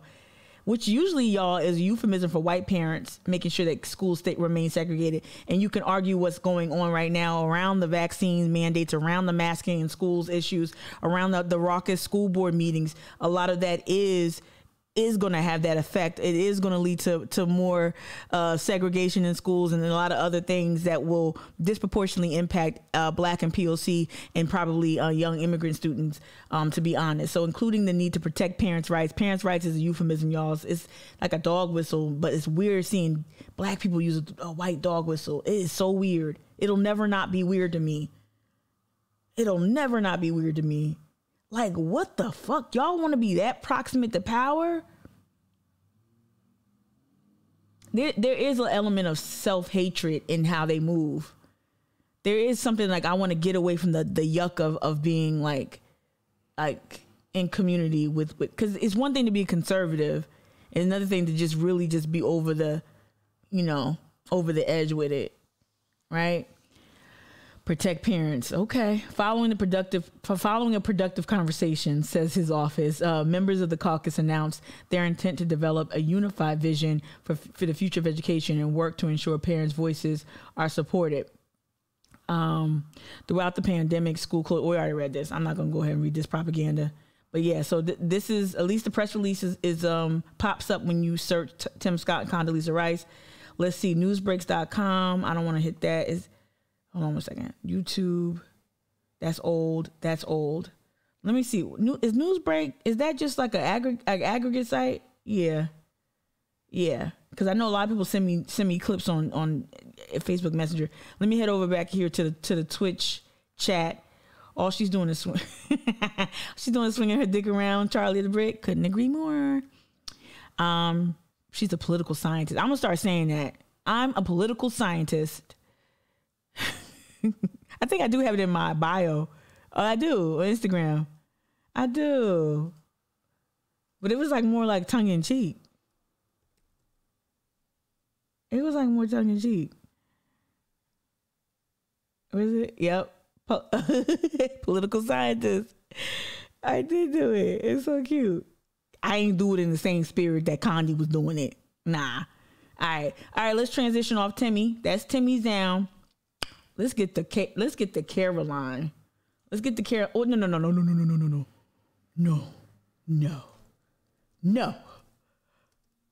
Stop it right there, young lady. You gotta get to Nancy. Did y'all see like 5 days ago she brought the romper back out? It's fucking fall. She was in DC. She bring that romper out like she brought it back out. Oh man. So go to, if y'all ever bored during the work, during your work break. If you ever bored,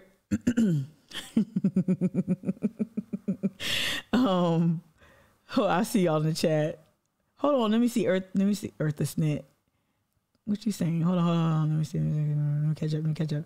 Earth the Snit, and now Molly Spearman isn't running again. Oh, Molly's not running again? What? I didn't know that. Oh, Joni, you were gonna make a joke about, you would make a comment about Tim and Condi. One day I'm just spills. The tea is piping hot. All I can say is that the OGs, the inside OGs, done put me on the game. Tea is piping hot, and it ain't select. It's select. Tea is. I can't wait. Let me just tell y'all, my first job out of college, graduated college in May of 2004. June, I started working for the McGreevy administration. Like literally, like just when I tell you, that was one of the most life-changing experiences, and it put me on how a lot of this sausage is made. Ooh, Timmy, how you doing? Remember when Tim Scott had that girlfriend?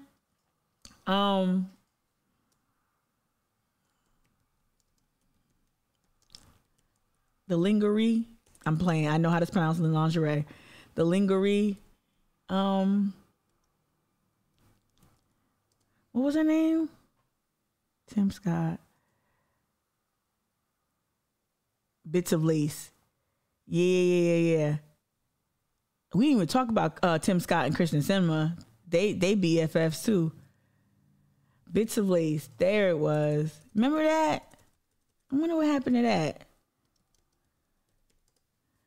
I ain't clicking on, y'all see me not. I ain't clicking on Fitz News. What is this? Is Tim Scott married? South Carolina senator believes sex before marriage is a sin, despite not being a virgin. What the fuck? Who wrote this? This is published in May? It's a blog? Lord have mercy. All right, I ain't getting into all that. But I remember he was dating that chick from Bits of Lace. I be just looking at who he, like, which women he kind of like saddles up to. So don't take it there. All right, don't take it there. But I'm just looking at like Kirsten Sinema. I'm looking at Condi. I'm looking at Betsy. I'm looking at Bits of Lace.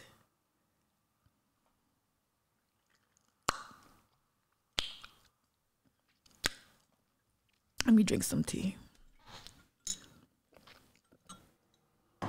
Oh, delicious. Tart. All right, Nancy Mace. Nancy Mace. Nancy brought back the romper, right? She doing all this she doing all this local stuff too. Like she shout out what's his name? The Stevens dude that left Channel 4 News. She doing a lot of like shout out, like she's better than a radio DJ. She's been trolling Dems. She loved this tweet right here. What will we get from Build Back Better? $800 billion in tax hikes for American businesses. Killing U.S. jobs. Yeah, tax. Okay. I love this one. This one's so specific. $545 billion in budget gimmicks. That's so specific. Budget gimmicks. So vague and dumb. Right. So she's been trolling Build Back Better for a minute. She actually took a victory lap. Where is it at? I think she pinned the tweet. Yeah, right here. She pinned this tweet on November 2nd on Election Day. Build Back Better is dead, right? And got significant engagement. That's what she wants. But did y'all see this chick on TMZ? Welcome to TMZ Live. Thank you for having me, and thank you for bringing attention to this gruesome, horrific, but important issue. So this again about the Beagle abuse, Dr. Fauci, all that. This waste of taxpayer money that we're sending overseas to murder these puppies, and it's disgusting. And if this is the one thing that can bring people together, Republicans and Democrats, I led this letter on Friday and had 24 colleagues of mine sign on to it from both sides of the aisle. We have a lot of questions, and we are demanding answers from Dr. Fauci. It's a total freak show right now. So I wonder about this. So he is not. It's watching Nancy Mace on things like TMZ. Watching Nancy Mace on like TMZ, it really just like crystallizes everything. Like there's not a camera except maybe. There's not a camera she probably won't say, like she would never, like, there's not a camera she's going to say no to. That's what I feel, right? This is just wild. But like one thing about her, and she's trying to talk about the Beagle abuse, right? She's using very offensive language. Like, so she's also, so Nancy, we're going to keep watching her on TMZ. Nancy Mace has a penchant for getting in front of the camera because her comms team that she inherited from Liz Cheney is no fucking joke. But the other thing is that she has a nose for a fucking hashtag. She will either seize a hashtag or create one. Like this Fauci freak show, it's so insensitive. The use of the word freak is offensive. You really it also shows that you're trying to talk about like you care about these dogs, you care about these animals, these beagles, poor beagles, oh no, Snoopy, all that, right? But yet you use such harsh language. So that's something that she hasn't perfected yet. Like she's not an elegant gangster yet. She ain't smooth with it. She just bludgeons, but she bludgeons with like, you know, with enough feminine flair. Usually it's something aesthetic, right? Like striking a certain silhouette with a very, you know, body conscious dress, turning sideways, right? Like she does all these things that are blatant, and we know what she's doing, right? Showing up in a tank top south of the border, so you know, showing up in a tank top and taking a picture with law enforcement at the border, and they, you know, in a position that is really cozy. I know she's single now, but she uses harsh language, And I don't get that. Like, why hasn't her team kind of helped her with that? Using Freak Show to me shows how mean and petty she is. We are demanding answers from Dr. Fauci. It's a total freak show right now. So I wonder about this. So he is not the head of the NIH. Head of their immuno. Yeah, and I'm just wondering where his role is in the NIH. That's a good question. Vis-a-vis this experiment. Right. Well, there's also another agency where this letter was also directed to, the NIAID, which is also under the NIH. Is the leader. I mean, we see Dr. Fauci all over the news almost every single day, leading the NIH effort, leading our effort. So she's not. Harvey just asked her directly, tie Fauci to this thing. And I'm just wondering where his role is in the NIH vis-a-vis this experiment. Right. Well, there's also another agency where this letter was also directed to, the NIAID, which is also under the NIH. Is the leader. I mean, we see. Oh, I didn't mean to do that, y'all. I'm sorry. I was still over. I thought I was over here in the chat. My bad. What the hell? Hope I ain't tweeting nothing.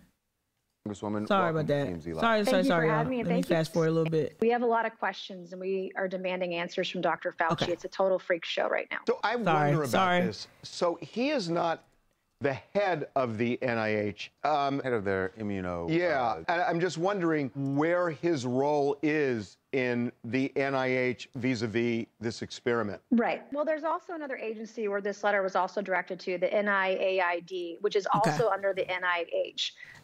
Is the leader. So she didn't tie him. Dr. Fauci all over the news almost every single day. Yeah, but tie him to the NIH effort, leading our effort against COVID-19. And this is just when we talk about animal experiments, because you would never do this in the U.S., right? That's why they send our money overseas to these experiments. But it's not just the neck up, eating beagles alive with insects. That $500,000 was spent on that. It was $1.7 million spent to kill. Again, what Fauci got to do? Tied to Fauci. A memo, him talking about it. Was he in a lab coat in a lab where the dog, something, press release, him standing behind these practices and him defending these practices. Give me something. The 44. Then just the pictures of the beagles. They debarked them. They right, little mama? They killed them and then they dissected them.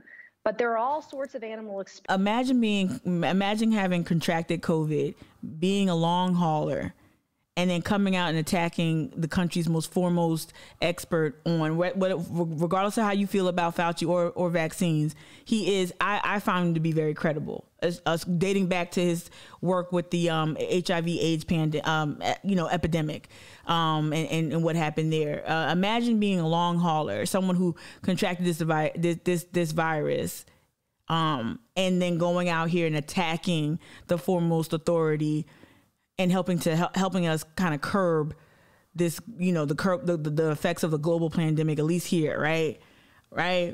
We looking at Russia right now, other countries that are like besieged with this virus, right? Other countries where this is not, the Delta variant is not letting up. And imagine you spending your fucking time running the fucking TMZ, right? Running a team. This is why black people in South Carolina be like, white people care more about a dog than they care about like human civil rights, human rights. And this is why this is what black people this is what we think. Like when the Mike Vick thing happened, it wasn't that like people were like, oh, we want dogs to be tortured, so we want to support Mike. It was like, yo, he going to jail. He going to jail for not for, like, of course the what was going on Michael Vick's property was wrong. I'm not defending that, but like how much energy and how when Michael Vick was let out after he paid his debt to society, how so many groups didn't want him to go back to playing professional football, didn't want him to go back and learn. Like the way white folk, this is a perception of black people, the way white folk will come out and champion behind an animal before like human rights. This is what we talk about. For those who are not black, this is how some of us talk about this issue. I know we're not a monolith, but like this thing about the dog rights, and I don't think it's stuck. Y'all tell me, keep me honest. Vanity Fair picked this up. A lot of publications across the spectrum picked this story up. I don't think it's stuck though. Did it work? Did this work? Did this appearance on TMZ, did this work? Experiments this money's being used for.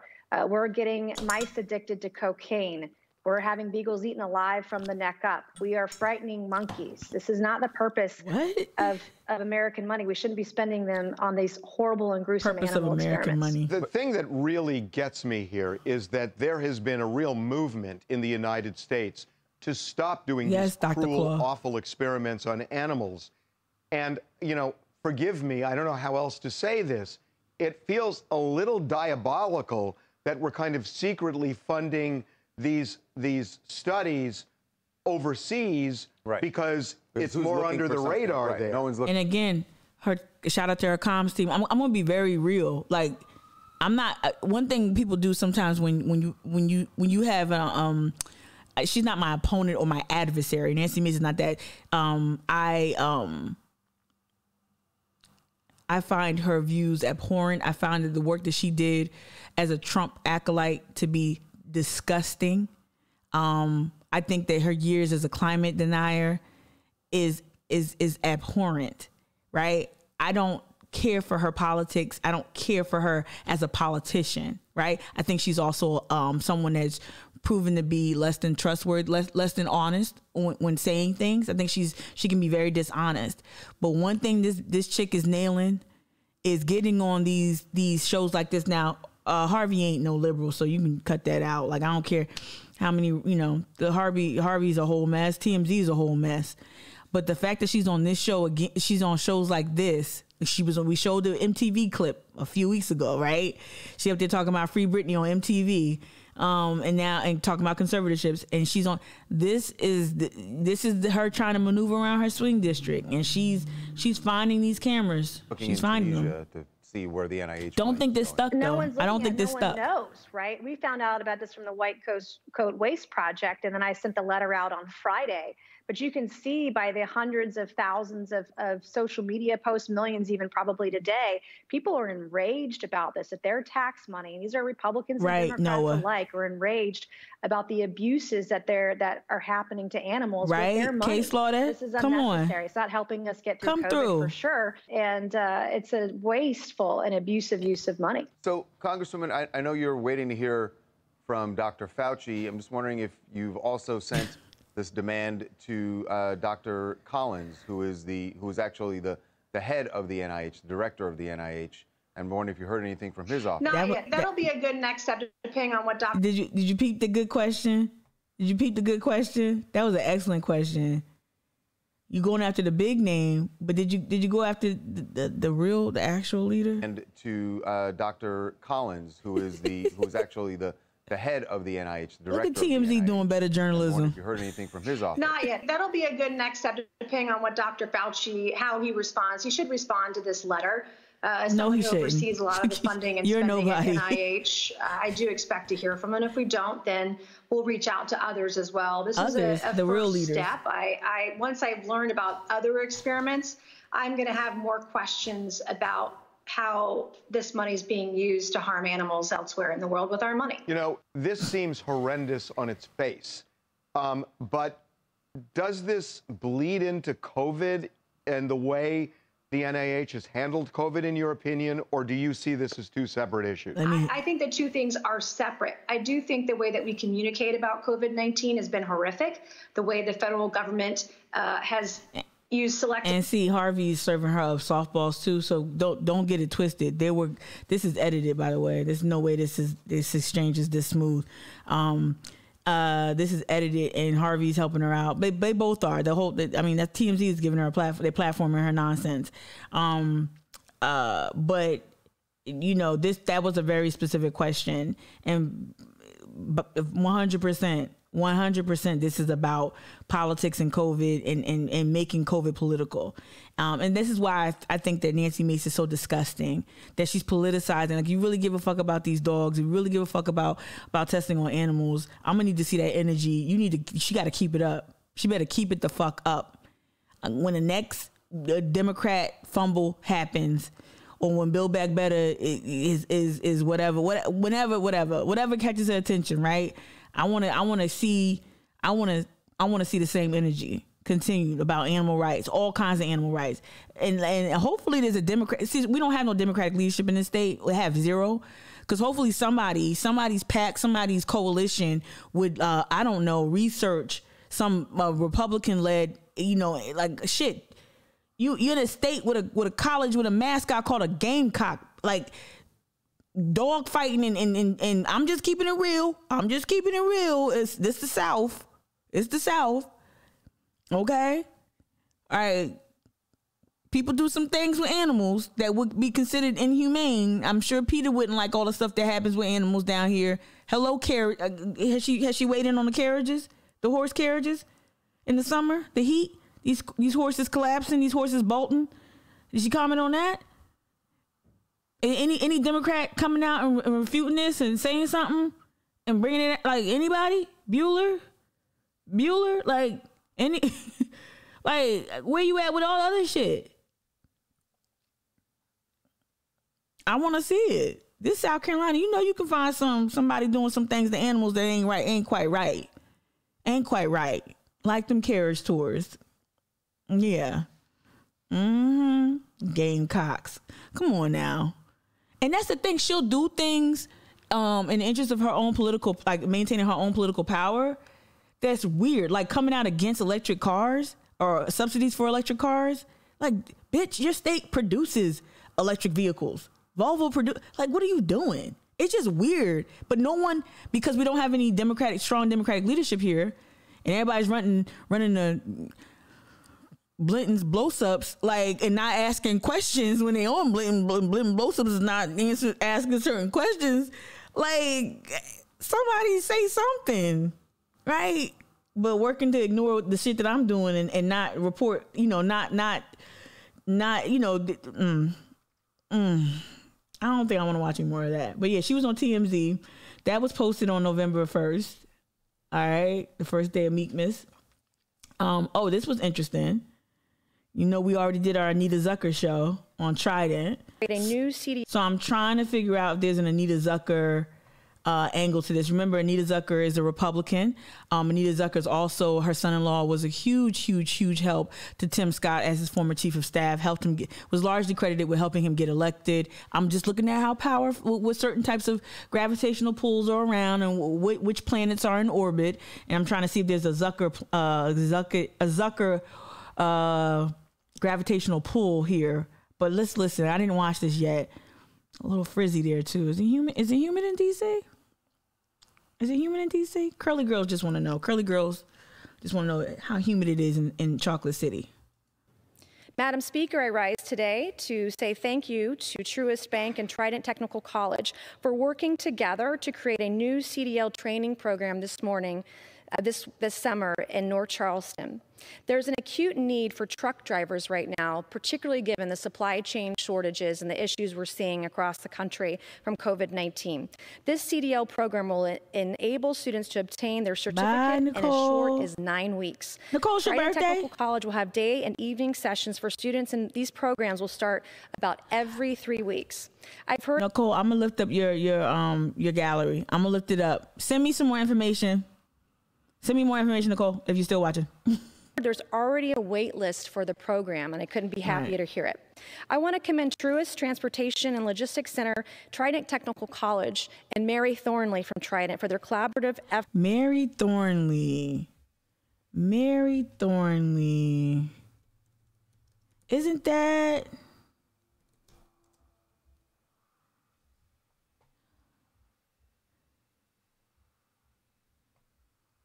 Isn't that Anita Zucker's homegirl?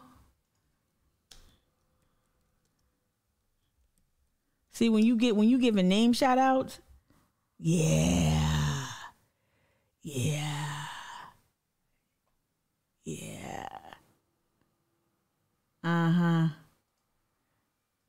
It was a candidate. I had a conversation with a candidate. I'm not gonna say what office they're running for. I had a conversation and he talked about how stingy. I think how stingy Miss Thornley is. Yeah, this is them together. Someone was trying to, just the lip, not nothing else, the lip. If you can see it, I don't know if you can see. The lip liner is really severe. Okay, yeah, the candidate was just telling me how like they were trying to fundraise and there was all these excuses. That's interesting. Anita Zucker, all right, and Mary President Charles, tried to take Mary Thornley. So when you see Nancy Mace. When you see Nancy Mace take to the floor and give specific shout outs to Trident Tech and to this is political. To that candidate, this is why you're not gonna get no money. They definitely make sure the Republicans is coffered up. Is 9 weeks. Trident Technical College will have day and evening sessions for students, and these programs will start about every 3 weeks. I've heard there's already a wait list for the program, and I couldn't be happier to hear it. I want to commend Truist Transportation and Logistics Center, Trident Technical College, and Mary Thornley from Trident for their collaborative effort to fill a much-needed void and gap in our supply chains, and for bringing. That's not going to fill. I mean, maybe in the short term. Who this? I'm just seeing somebody who responded to my tweet. Jamal, I wonder if I know Jamal. Jamal don't look familiar to me. That's interesting. What did Jamal tweet? It says the work that all of you are doing is transformative as it is important, and I can only hope that many others who have seen his work be effective as opposed to naysayers who believe it can't. I agree with that wholeheartedly. I'll retweet that. And I know we just hopped off Nancy Mason. I know I'm Squirrel. I just wanted to see who I'm Squirrel real quick, right? I see y'all in the chat too. She is annoying. Her voice is annoying. My voice is annoying too, though, to be honest. Be real. President Trident Tech is tight with McMaster. Oh yeah. Okay. Kia with the analysis. But so we're gonna transition off Nancy Mace. I wanted y'all to see the romper has reemerged. I wanted y'all to see her on TMZ. And watch out for Nancy. Watch. My upstairs neighbor must be doing Tybo. Jesus, I ain't mad at you though, Nancy Mace. Yeah, stepping. Okay, let's see. Hit news real quick. Nancy Mason. Oh yeah, she came out to recognize local indigenous tribes. She I'm telling you, she knows how to sniff out some like moderate like issues or whatever. Oh, look at Politico. A week ago wrote this.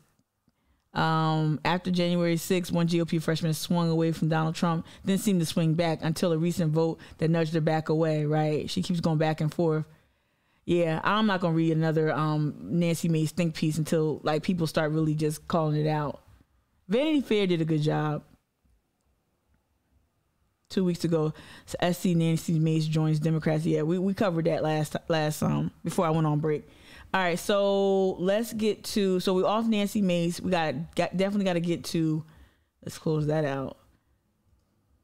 Definitely got to get to, okay. Yeah, I ain't gonna do it. I will say this. I hope operatives are listening. I really do hope they're listening. But a lot of these South Carolina operatives, they really are resistant to embracing progressive voices. And look, you ain't gotta embrace mine, but embrace somebody's. Show some sort of like respect for the work being done by us framing the argument. And I'll never get that. I'll never get why they don't, like, they only want safe black voices. I'm gonna be a little reckless, not reckless in like I'm not gonna say anything. This so Ed C. Son, and I don't follow Ed, but his tweets pop up on my timeline often, and here you won't see anything explicitly outline him as an operative. A Democratic operative, but he is, right? He ran for office at one point, but he was largely, according to his tweet, right? All right, so his tweets always show up on my timeline, and so seeing these two white men kind of glad hand each other is not unusual for me. I just want to point this out. Not a fan of Brady at all. I think he didn't. I'm not a fan of Brady. But to see like so Stephen, excuse me, Ed helped Stephen with his election. insiders understand the role that they've played, and not in any seedy way, but to see that like this type of support, this type of infrastructure these men have access to, right? It doesn't transfer. It doesn't spill over to black candidates. It doesn't spill over to black women candidates. It doesn't spill over in terms of any type of structural or support at all. The other tweet where Ed's tweets, one of the time that Ed's tweet came to my timeline is when he posted an all male picture of all male picture of local Dems waiting for Jill Biden. And I asked, were there any black women elected officials asked to appear? And he gave me a little like real quick, like getaway answer. But the point is, the point is like my question I was asking is like, why isn't there more like more of a concerted effort from a Brady, from a Sutton, from whomever, right, to get black women the type of support that Stephen Bowden was able to secure? That's my biggest question. And then people are going to point to Brady and his work with Emerge. Well, yeah, I can look at Emerge, but I'm not seeing any dividends from Emerge, right? And voices like mine are not welcome in those spaces for whatever reason, for a myriad of reasons. But I'm waiting to see. And this is not an indictment. Like, a friend of Stephen, I won't say a friend of Stephen is a friend of mine. I won't say that. I'm never going to give a blanket endorsement like that. But like, I'm not mad at Ed. I don't think Ed is an enemy, but why doesn't this type of support, why doesn't it come over to other people? Like, why don't black women benefit from this type of like, hey, you helped me with my campaign, thank you, oh yo, thank you, bro, hey bro, good job, bro, hey bro, yeah, shaka bra, like, hey, what's going on, hey, like all this like white boy high five, and I'm not seeing the dividends, especially with people like Brady who have led the Democratic Party and understand that pipeline is in need of support. And a lot of reasons why black women and certain people just don't run is because they don't have the wherewithal, they don't have the resources. And I just don't know, like, when are we going to get to a point where these white boys and like these Dem bros, like, when are they going to, and I'm assuming this person is a very fine person. He's in community with a lot of people that I like. He retweets people that follow me and all that, and people who I respect, like Paul, right? But it's always the safe stuff, it's always the safe stuff.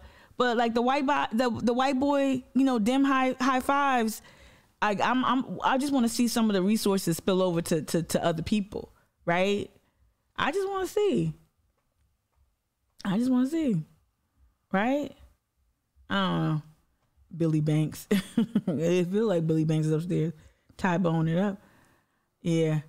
That's all. That's my challenge to a lot of Democratic operatives that are so, and I know they're gonna say like politically, like, oh well, the landscape.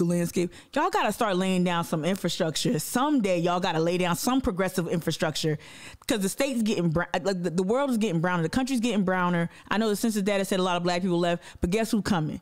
Brown people's coming here too. Latinx populations are booming. All right, it's still the fucking Black Belt. It's still the South. All right, it's still hella black people here.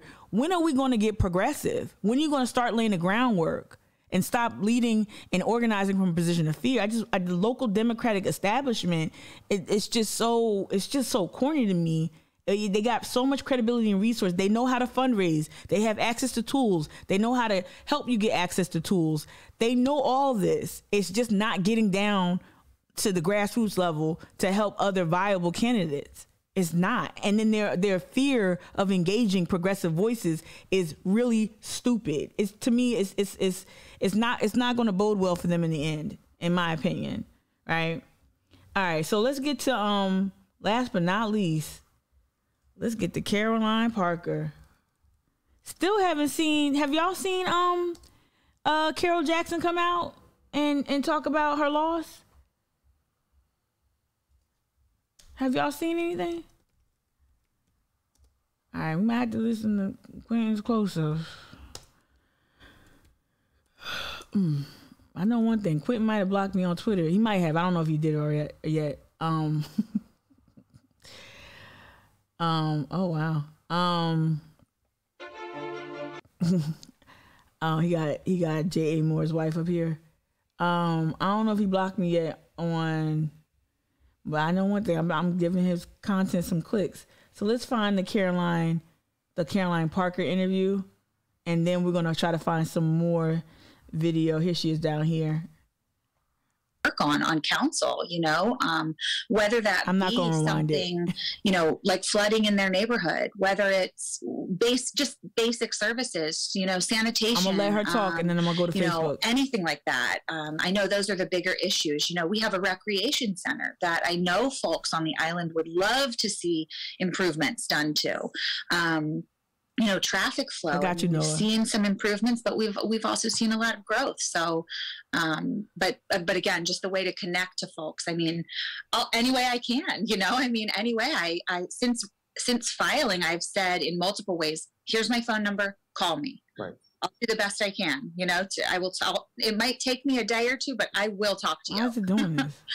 And let's talk about the issues. I know some properties on James Island have been rezoned from single-family residential to limited business since, obviously, Carol Jackson's been on city council. Why do you think those properties have been upzoned to allow commercial businesses when traffic is one of the most complaints on James Island? I mean, I don't know. I would have to, I think each individual entity, you have to dive into each individual one of those. And I mean, if they followed the law and went through the zoning, She really gave me nothing. She's never given me anything I've read. The fact that Carol didn't win re-election is heartbreaking.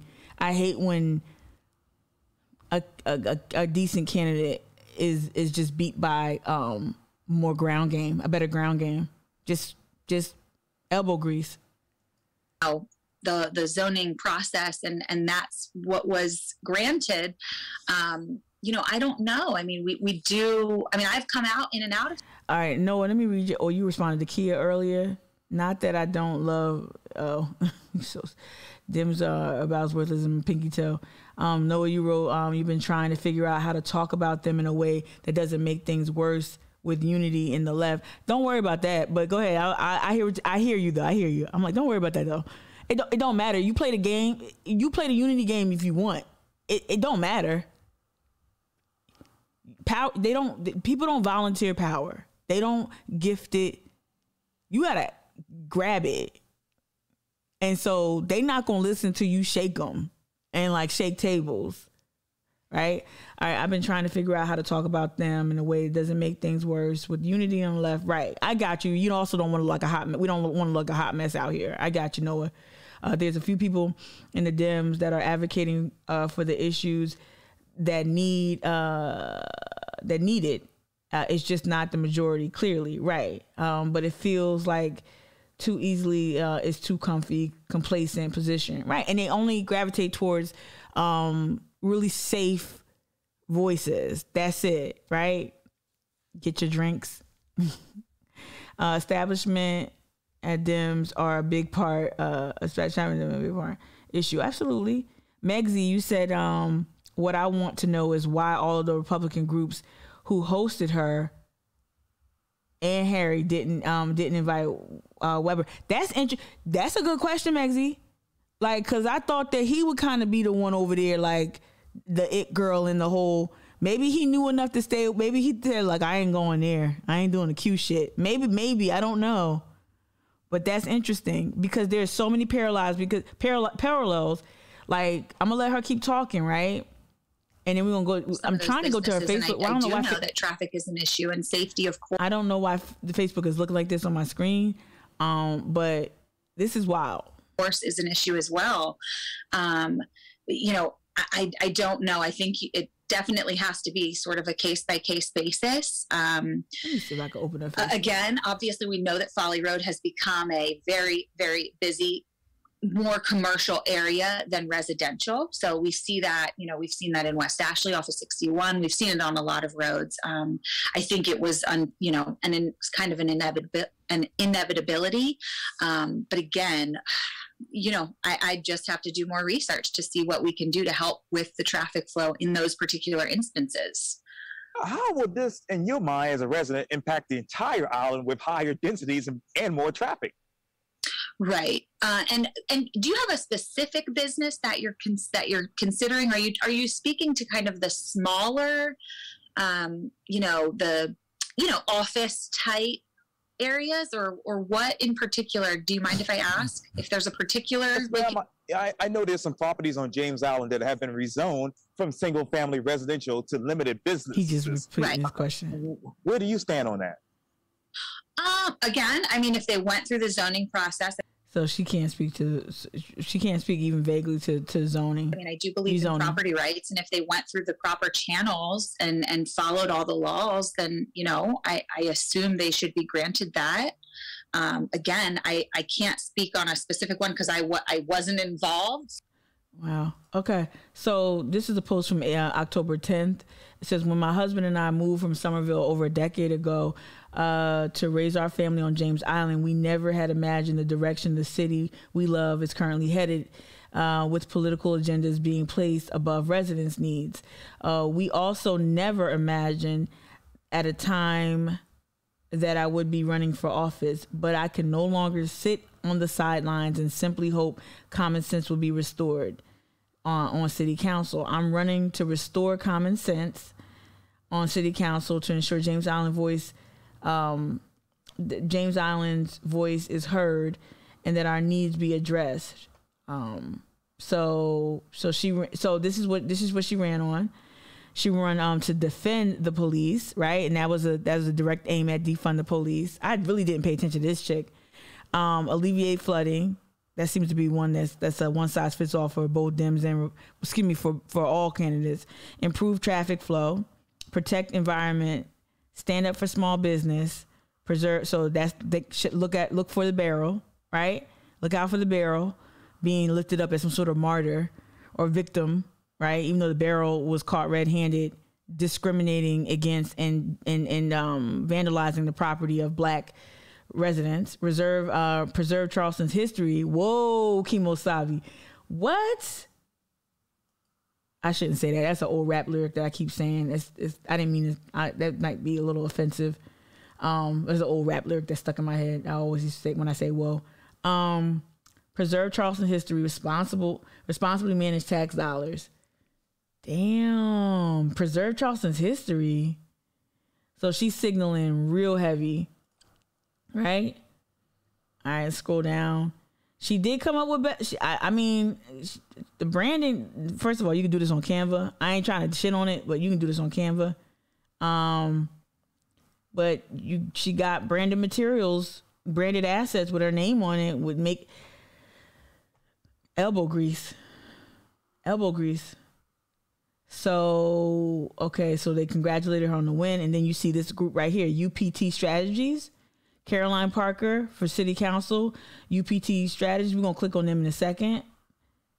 Then we have here, let's help Post and Curry rewrite that. So this is when City Council got the raise. Y'all know I opposed this vehemently, right? But let's look at her reasons for opposing it. I don't know if you can see it, but I'll read it. It says, let's help the Post and Curry rewrite the ending of the article more accurately and state the facts. Carol Jackson voted to raise her salary 15% on October 12th. This out of touch vote by Jackson came despite the first responders and other city employees never getting a raise of significance in decades, if ever. Jackson, who has prioritized her personal and political agendas over problem solving for James Island in the 4 years she's been on council, then tried to save her re-election chances and voted like the self-serving politician she is. This is very dirty. This is very nasty.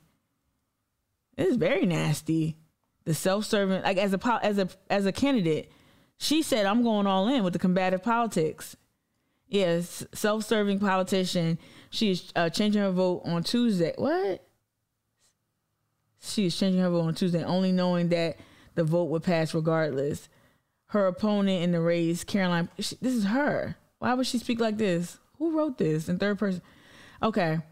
Her opponent in the race, Caroline Parker, has stated repeatedly that she would not have voted against the pay, that she would have voted against the pay increase, yada, yada, yada. Wow. This is really dirty. Yeah, here she goes again.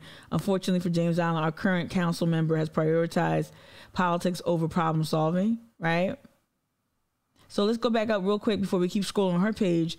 Go back up to this UPT strategies, because I was like, what is this? Right? UPT strategies. Interesting. Like, this is... Oh, okay. See, elephants is cheap trophies, 3 of which are featuring an elephant. So we know what that is, GOP.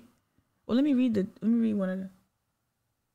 They're the 2017 Goldies, the 2017 Goldies Silver Elephant Award.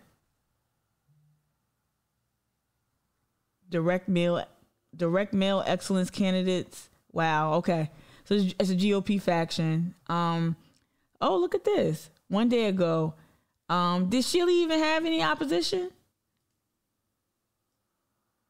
Did he even have any? UPT victory alert. Congratulations to Councilman Kevin Shealy, Charleston City Council, for winning re-election. Right? And then here.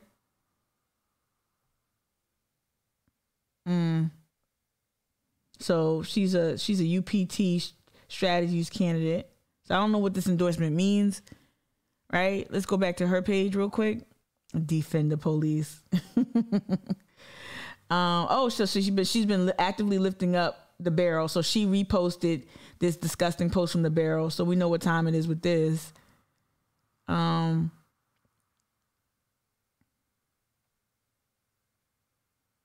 Wow, this is interesting. Wow. Okay. So there was a Moms for Liberty or something. Let me see if I can find that post, because it was all public. She didn't tuck it at all. Let me see. Tonight, our current council member increased her salary. Yep. Carol should have saw that coming too. Carol should have saw that coming. Like, you gotta do what makes sense. Okay, so it's a nonpartisan race, but look at this. Nonpartisan race. Thank you, Citadel Republican Society, for the invitation to share last night to share my goals of achieving solutions and problems facing, including traffic. Wow. Nonpartisan race, though.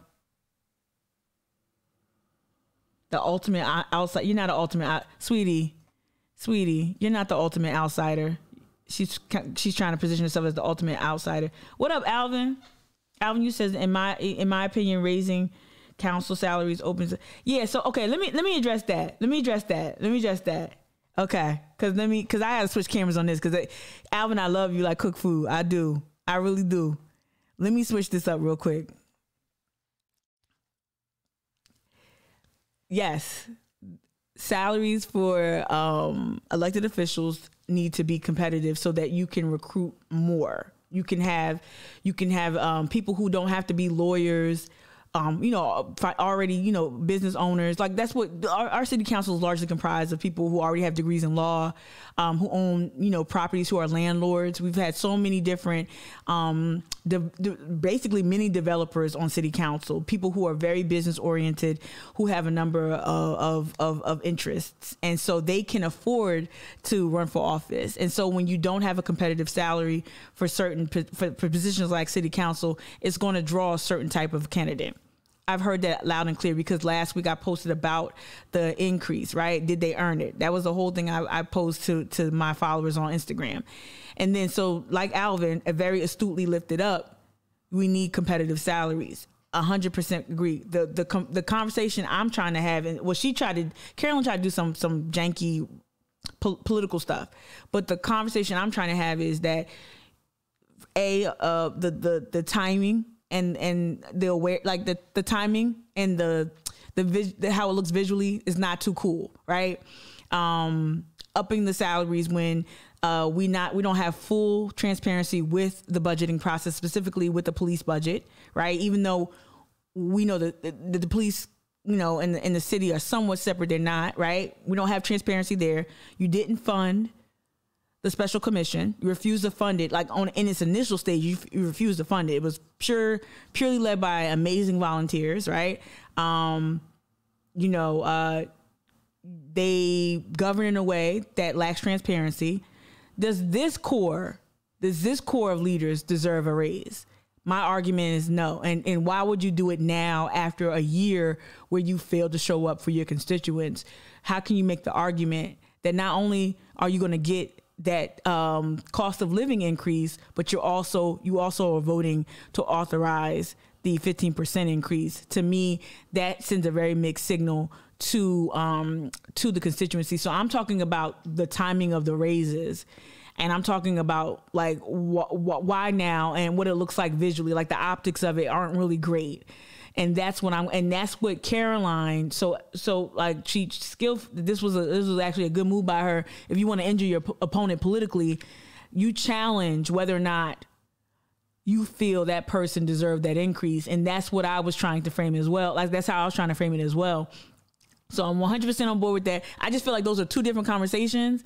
And with this city council, what they haven't done and restricting our right to the First Amendment by doing these sneaky special, passing ordinances outside of city council, limiting comment on that shit. Nah, after a year of all of that, of not taking care of Harry Griffin, a year of not being very vocal on a number of issues, a year of like, hey, you just fired Wendy Shriver, and no one talks about why she was dismissed from her role with the CPD, like use of force. Like there's a lot going on that city council just flubbed, and I question the timing of the increase. Okay, that's it. Only because I got that so often, and I'm like, that's a great point. But I'm talking about increase. I ain't like the salary, of course. Like I remember when I used to work for the Center for Women, and I did this Pathway to Politics, like a series of programs, right? I did Pathway to Politics, and so part of that was talking about all the barriers for why women don't run, right? And the one of the biggest barriers, if not the least top two, is like, hey, it costs money to run an election, and we know that women like Caroline Parker here, they have money. Typically you'll see a certain type of white woman leader emerge in Charleston, and typically I'm not taking away from any type of work she's doing. Or is she she's a preschool teacher, mother of 3, and a small business owner, but she also there's pictures of her with her husband, so she's also married. A lot of these women have like their husbands make a salary too that enables them to do what they got to do to be a little bit more flexible. But yeah, barrier to entry is like, hey, it costs money to run a campaign, and then it costs money. Like there's no real competitive salary, and so it keeps a lot of great, talented, would-be politicians. It keeps them out of the discussion. So I want to acknowledge that. But yeah, when I did that work for Pathways to Politics, it made it very clear. That money was you got to pay. So this is what I thought was interesting. So she on October 26th, she posted this. Grateful, I know it's kind of tiny. Grateful for the support from former Charleston City Councilman Henry Fishburne and his letter to the editor today in the Post and Courier. Again, Carol, what was you doing, baby? All right. I also am proud to be, as Henry states, the James Allen candidate. It would be my true honor to serve community on council. So then she screenshotted parts of the letter to the editor from her friend Henry, former member of council, Carolyn Parker, James Island, preschool teacher. The education piece, you can't ignore it. So Henry spoke out against Carol Jackson. Her opponent, Carol Jackson, was on the losing side of a vote to receive the report. Let's see. So she's anti-commission. Carolyn Parker was anti-commission. Carol Jackson was on the losing side of a vote to receive the report from Charleston Special Commission on Equity, Inclusion, and Race and Conciliation, which included such issues as reallocating police funding, reparations, and critical.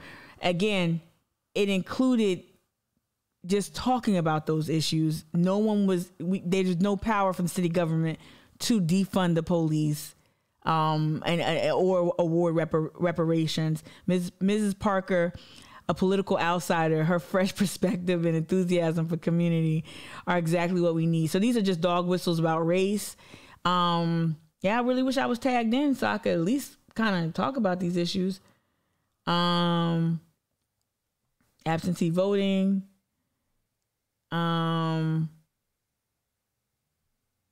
Oh, wow. Wait. So Carol Temple. Oh, I'm about to say, Carol Temple, you a firm Democrat. Okay. Carol Temple, when are you going to answer questions? Yeah. If you can't respond now, participate in the forum, how will you communicate with us as a city representative? That's what Carol Temple posted. I wonder why she didn't. Okay. Oh, it's just, this is my search. Oh, that's my search. I got it. I see what I'm doing. Huh. We got another Harry Griffin on the board. And see, this one gonna fall below the radar because she's a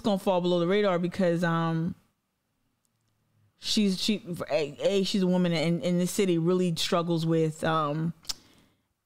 viewing a white woman as being a white nationalist sympathetic. I'm trying to find that group that she was a part of that I know organizes with white nationalists. So when people say, "Oh, that's a little too tough, Tamika," nah, if you out in these moms liberties groups, nah, you got whole ass. I'm trying to find it because I saw it this morning. Let me see what y'all saying over here. She can afford, right? Against it, yeah. So there was a. Let me just do this. This is janky as hell. I'm gonna do this. Caroline Parker, moms, and I'm put Liberty.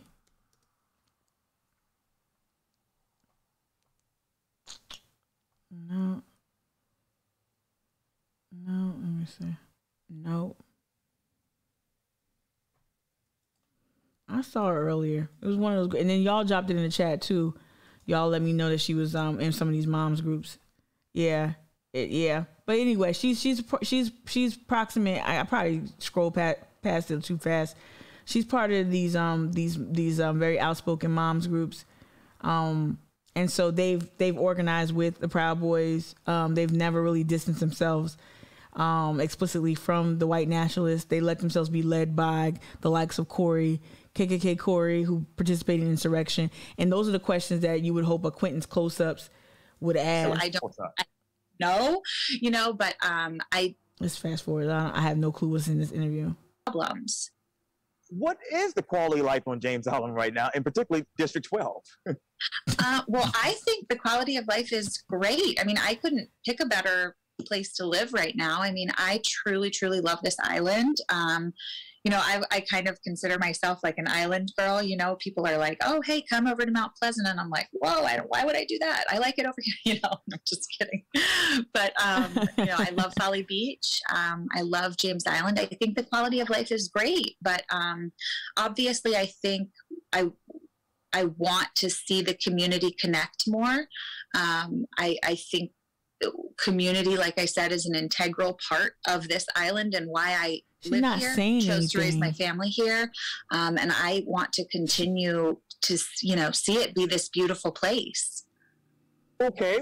Well, what has been the most important thing that has actually changed in District 12 in the past 4 years? The most important thing that's for the good? Well, in some districts, she's horrible. This is gonna be tough. I mean, we got. Thank you, Alvin. We have a great new park, Pinckney Park, but again, that's town of James Island. Hold up, Alvin. You say, in case I didn't know that the Citadel Republican Society invited Steve in again. Oh yeah. Oh no. Oh, a few years back. Oh yeah. Oh yeah. I know. See, that's the thing. Okay. Yeah. No, I remember. That was a turning point. Let's go to Tamika's oldies real quick. Tamika's oldies. So I used to run this page, right?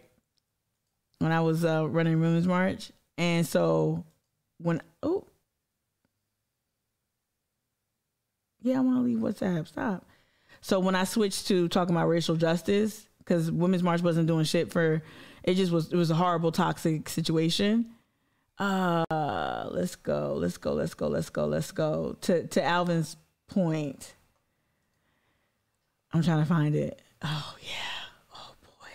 Let me make it smaller. to Alvin's point. Oh yeah. So let me go. Let me see. Oh man. I mean, I was like, when I look back at some of these videos, I created a lot of these. It's a lot. It's a lot. Let me see if I can find it. The Steve Bannon protest. This is when this is the beginning of when I started just been done with Pastor Dixon. Just done. Cause all he did was like admonish us progressives, and progressives from Columbia coming up to boycott Steve Bannon. Like he just got so mad at us that we were shouting down the hate. I'm trying to find the oh my God, where was it? That's Mary Guerin. Oh, I can't find it. But I went live when I was when I ran this page. I went live to protest that, and it was very interesting. Ew. It was very interesting. Page transparency. Lord. Yeah, I can't find it. I'll find it later. But yeah, I was at that protest. I was one of the people that helped the live streaming for like hours. I felt like it was the hours. Let me see. I'm sorry. I haven't been on this page forever. I've abandoned it. Oh yeah, there I was trying to do a bus trip that didn't work. Yeah, this is my question too with Carol Jackson. My question is or with any women who tend to lean maybe left, did the Women's March, it was a huge Women's March here in Charleston past 2 years. Was that part of were there calls to action to galvanize, were there specific political calls to action to get people out here, out to vote in the James Allen election? Was there anything that came of it? And if anyone's watching right now, if you participated in the most recent Women's March that was led by Erica Coakley, shout out Erica and her amazing work. But that's part of the reason why I didn't show up. I didn't show up because of the trauma, and I just couldn't do it. But I support Erica and I support her efforts. But part of the reasons why what I knew was going to happen was that people show up with the signs and talk about the good old days in the 70s and burning bras and shit. But I don't be seeing that translate into actual like a movement of getting out there and trying to help with GOTV efforts. And largely, especially if it's a Black woman-led Women's March, they expect us to kind of be the mules and do all of the GOTV out and organize. And I just think that that's really, for lack of a better phrase, fucked up, because I just don't understand how you can have all this movement work here and white women not like say, hey, you know what? We got to get this together. We got to show up. We got to make sure. Shout out to League of Women Voters.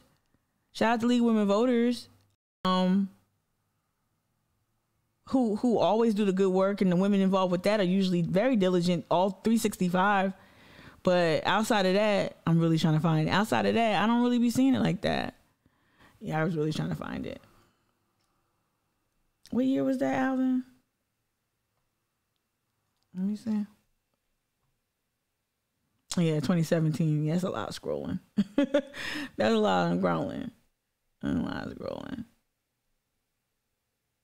Yeah. That's a lot of scrolling. Y'all can tell I don't even know how to navigate. I don't even know how to navigate Facebook effectively, other than just keep scrolling. I should have looked for it on my phone last night. But yeah, we were out there boycotting it, live streaming it. It's just like, all right, let me stop scrolling because I know that's not fun. But I should be able to, I'll find it one day. But yeah, I was out there leading that protest. Well, not leading, I was out there part of the protest that was out there. And the Citadel is they are notoriously at least the Republicans there are very pro-Bannon, pro-Trump, all of that. Yeah. I just don't see my live streams here. I see the videos I posted, but not my live streams. Not many of them. Maybe it was on my personal account. Oh, wow. Look at this little girl right here. She was so happy. She was so happy to be out here organizing for Women's March. All right, let me shut it down. Let me shut it down. All right. Yeah, that's horrible. Yep. So we got to pay attention to Caroline Parker. I think I'm a dip right here. We got to pay attention to Caroline Parker. I'm going to find the post about her proximity to these other groups. And then one thing we have to start doing is start challenging some of her affiliations. Ask her what UPT Strategies is. I know it's just probably just an innocuous right-wing either think tank or pact or something that's not necessarily scandalous, but we need to start asking her questions about what type of support got her into elected office. We do have to ask critical questions of the left, white women on the left. Like, what happened? I would love to just know what happened. What happened? Y'all, Women's March. I do this shit every day. I'm always lifting up issues. We always talk about things pertinent to this area. How did that not translate into support for Carol Jackson at the polls? I know not everyone who watches me is in District 12, but what happened? Why didn't that translate into support for Carol Jackson? We also got to look into, like, if you keep an eye on, let's keep an eye on Carol Jackson, Caroline Parker. There's just a lot. I just want to know, like, who is helming the ship when it comes to, like, some of these races? What kind of political bosses out here, like, really making sure things? I just don't. Some of these elections are won, and I don't see it. I don't see it. How many of these new construction homes are going up on the island? I don't have a specific number, but she hasn't answered any. Now, his questions aren't great, but, like, can she answer anything? Safety. Yes, ma'am. Well, I mean, obviously our police, right? Is that what you mean? I mean, obviously, I mean, we're always. This is horrible. See everything that we've all known about James Island. People are seeing it now too. Since all of these people are moving here, and obviously we have the issues with safety and traffic over there, how would you push for safety measures within the new and existing transportation facilities regionally? Regionally? Yeah, his questions is everywhere. I thought, yeah. Safety. I don't understand. That question was like, I don't even understand what he was asking. You know, they became, I don't know, better. I mean, I've only been, I have a 6th grader, so I haven't been at it that long, so I don't have enough experience, but it was great, but anyway, like I said, so people, I felt that people were moving out of James Island when I first got here, but now it's like everyone's coming to James Island, they see the beauty, they see everything that we've all known about James Island. People are seeing it now too. Since all of these people are moving here, and obviously we have the issues with safety and traffic over there, how would you push for safety measures within the new and existing transportation facilities regionally? Regionally? Safety? Yes, ma'am. Well, I mean, obviously our police, right? Is that what you mean? I mean, obviously, I mean, we're always pushing for that. As far as safety, I mean, can you be a little more specific? What do you want? And you're saying countywide, not just citywide? Yes, safety measures within the new and existing transportation facilities. Huh? Like the bus stops? You can talk about, he's still there, actually. Yeah, let's talk about safety measures for transportation. Wait. Sure. I've never heard that question.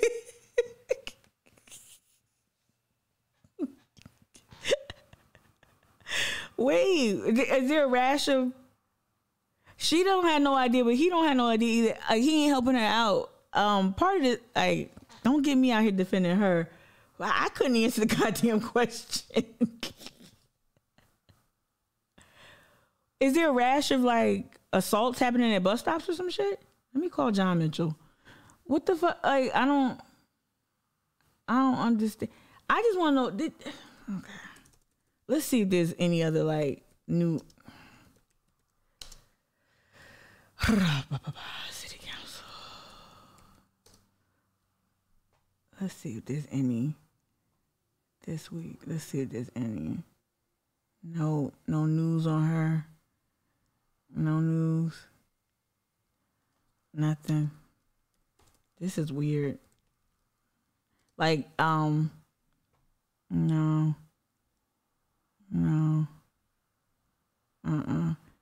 It's just weird. I don't understand. Like, so she really didn't. So she didn't show up for the forum. She didn't show up for the forum. Did anyone ever listen to her talk before, or she just was good at posting?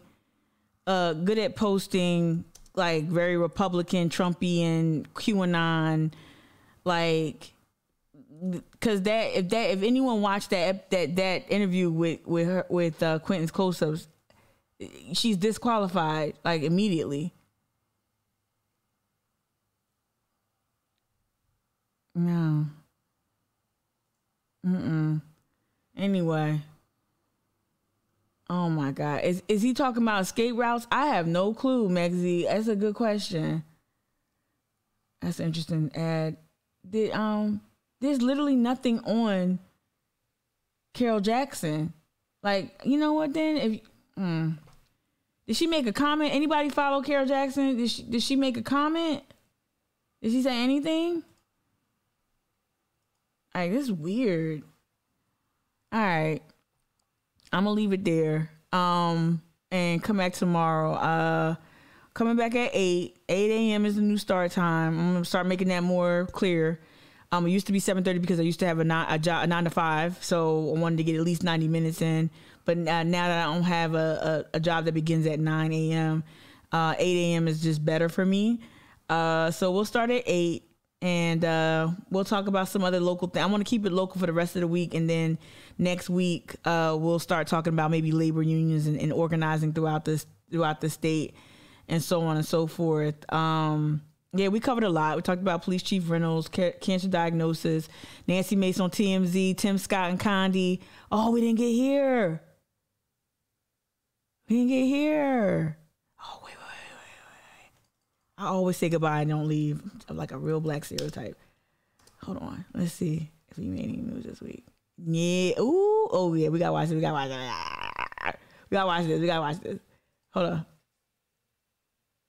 Let's see this jargon, and then we're going to switch back to the story. The third highest ranking Democrat in the House of Representatives. It's South Carolina Congressman Jim Clyburn. And Congressman, you never duck a bad night, and I appreciate that with you today. And you seemed to foreshadow last night a little bit during a talk you had, I think, with some supporters down in South Carolina about a week ago. And you were questioning whether Democrats had the will to sort of win. And I think, and I'm curious, what did you mean by that? And do you feel sadly sort of I know. Sorry, B-Man. What happened last night? Sorry for the pump fake. Ooh. Oh no. Aww. Oh, he's on mute. All right, hang on, Congressman. I think we have a sound issue there. Well, thank you very much for having me, Chuck. The sound you hear definitely, Kia. Moaning and groaning about last night. But, what I was saying a week or so ago was what I detected as I went into New Jersey. In fact, I had just come out of New Jersey when I made those comments. And I certainly saw it this past weekend. Let me tell you something. Ain't no way Clyburn in New Jersey, bruh. Nah. Doing what in New Jersey? You must be talking to Cory Booker up there and talking Big Pharma. But that Democratic machine, they don't give a fuck about a whip. We got Bonnie Watson Coleman up there You don't give a fuck about a whip. What was you doing up in there in Jersey? Let me find out what Clyburn was doing in Jersey, because that's a whole nother ball game. When you pass that Mason Dixon, no, Must been kicking it with Corey. In Virginia, I spent Saturday and Sunday there, Oh. and the willingness to get with the outside surrogates, of one's probably. comfort zone.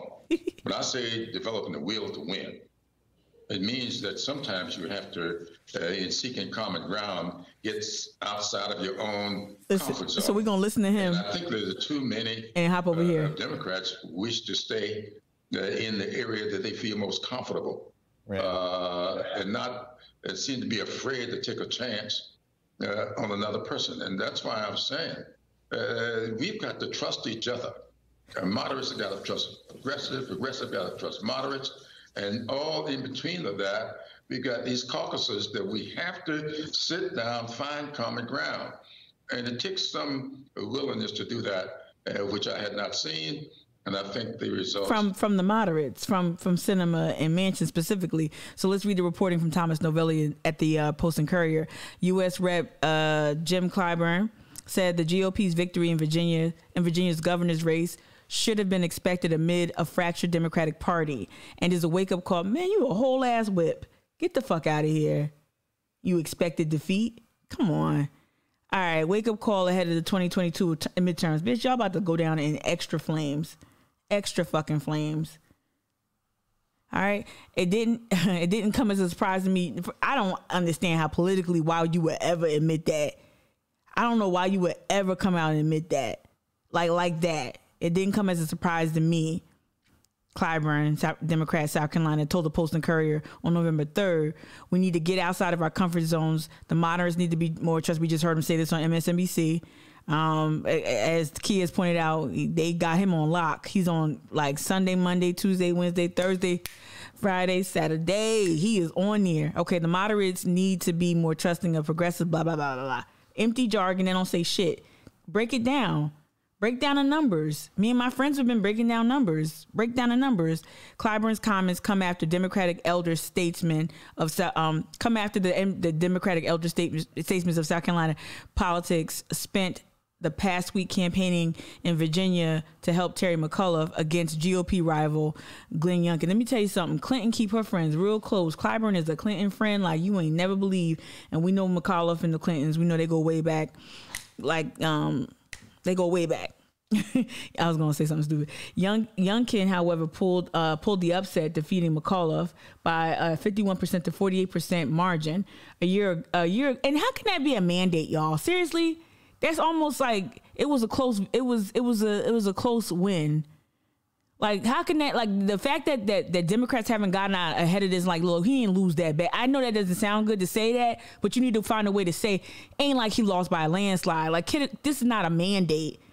Even though, yes, the Jersey race is too, yes, it was an 18-point swing or like a 19-point swing. I get it.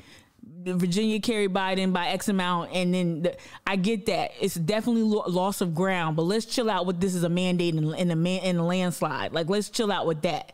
Stop the hemorrhaging. Stop the bleeding. Clyburn, you're not stopping the bleeding. You blotting.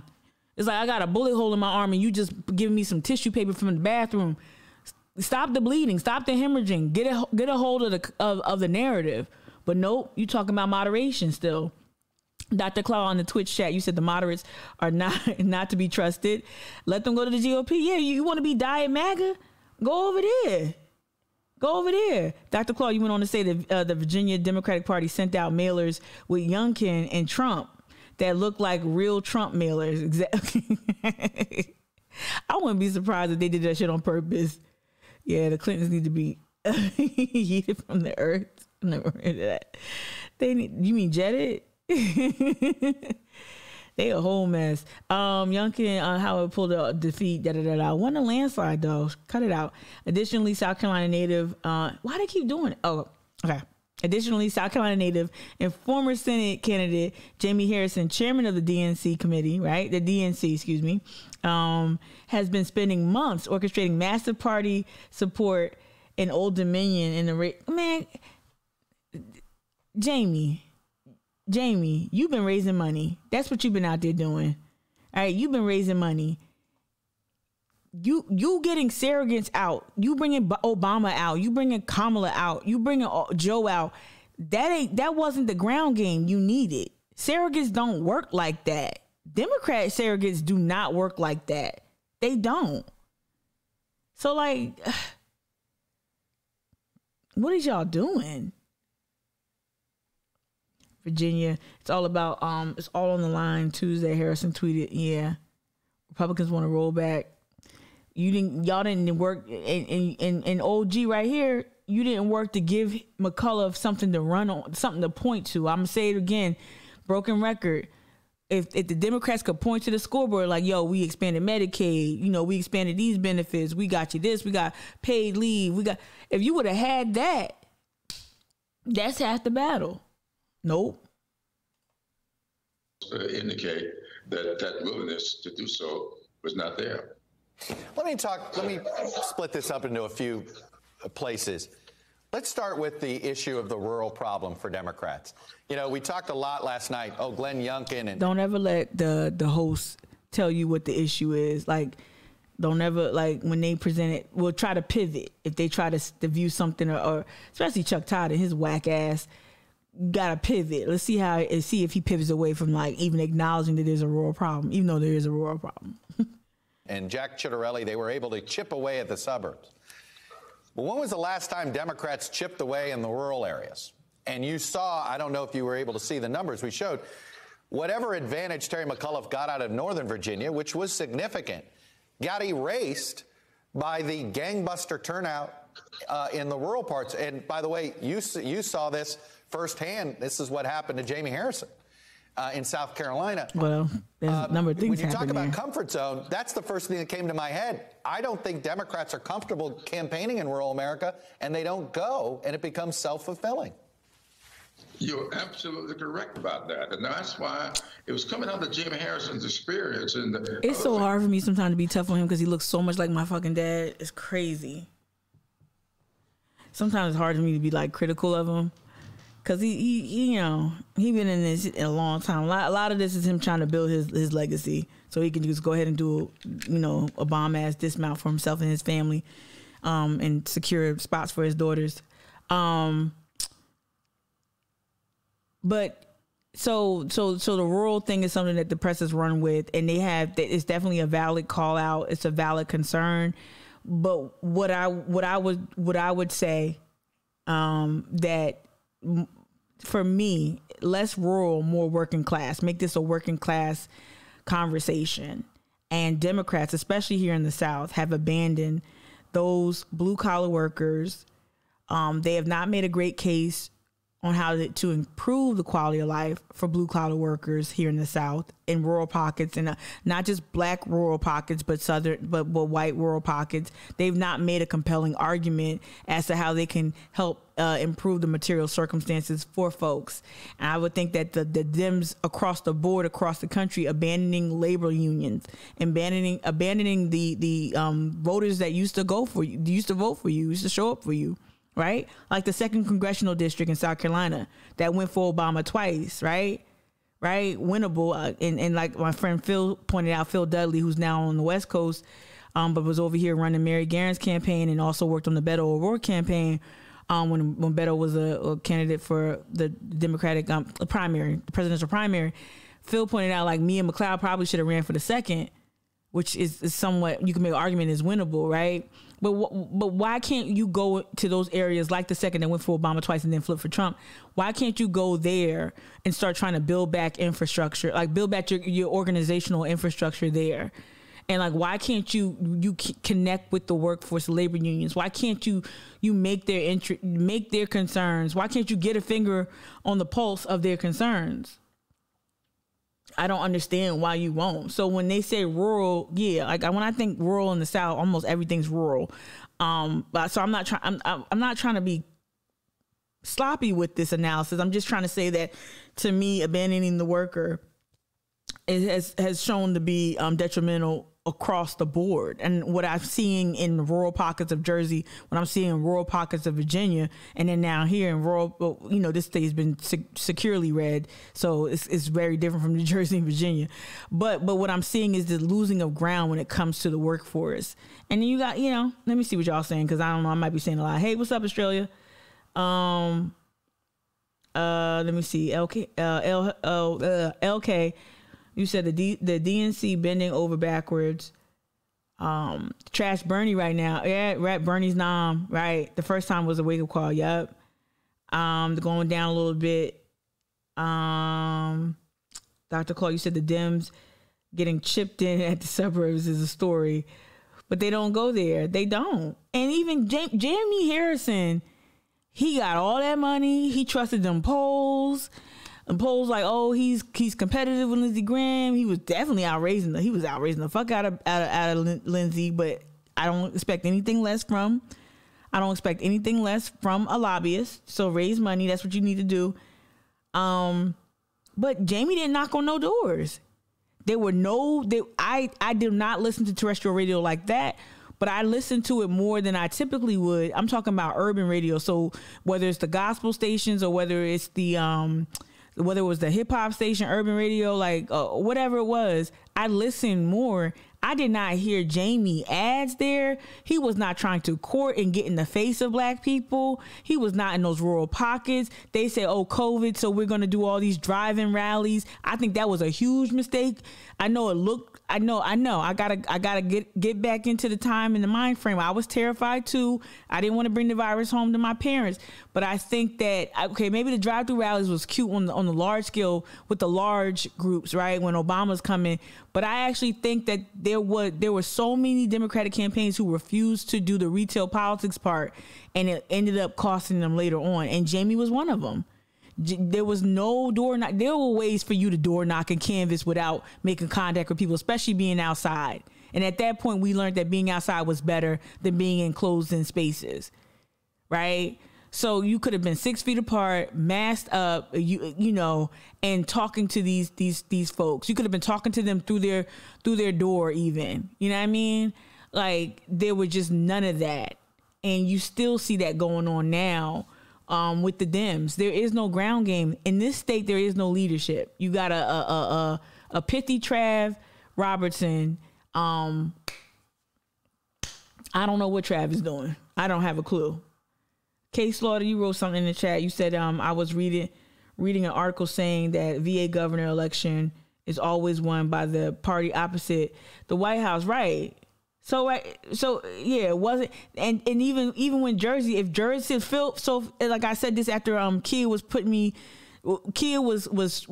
indicating to us that this was probably going to be a tight race as she was exiting the Whole Foods in Paramus, New Jersey. Shout out Kia, my underground correspondent. You were telling me what you were seeing and how you were feeling on the ground there in northern New Jersey, and that was real. And then, like, later on, I had my conversation with my friends in South Jersey, and they said, Mika, remember, Democratic governors don't typically go back to back in Jersey. And then we went back to like my whole lifetime, and like, oh yeah, Democrats don't get re-election in Jersey, right? So there were, so even Chitterelli being successful, that wasn't really crazy either. To your point, K Slaughter, right? He says, and you asked me, would you be super opposed to Bakari Sellers being progressive? He's not progressive Southern voice. Huge problems with Bakari. I will get shut the fuck down.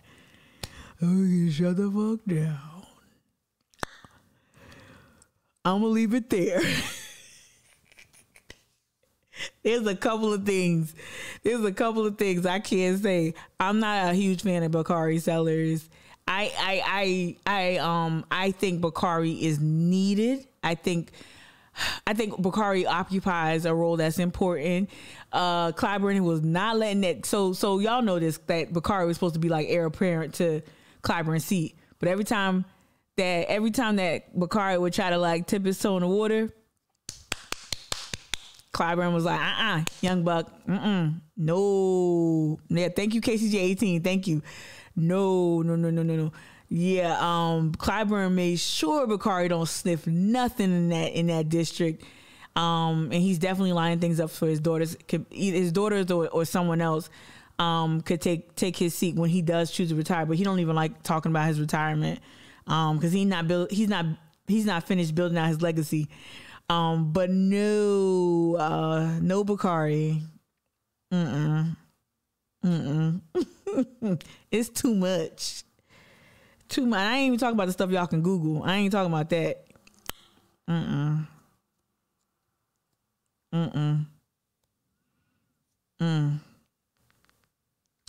Yeah, I want to know what's at the source of the beef between Bakari and Clyburn. I think it might just be like Bakari didn't kiss the ring enough. I gotta ask somebody off the record if they just let me know what's at the crux of the beef. Just tell me, like, I won't put your name on it. Just need to know do y'all know what's at the crux of the beef between? I know that every time Bakari would try to go for that seat and intimate that he was interested and try to get in that orbit, I know that he got his hand wrapped. Yeah. Oh, what you mean? Kia. Kia, you know.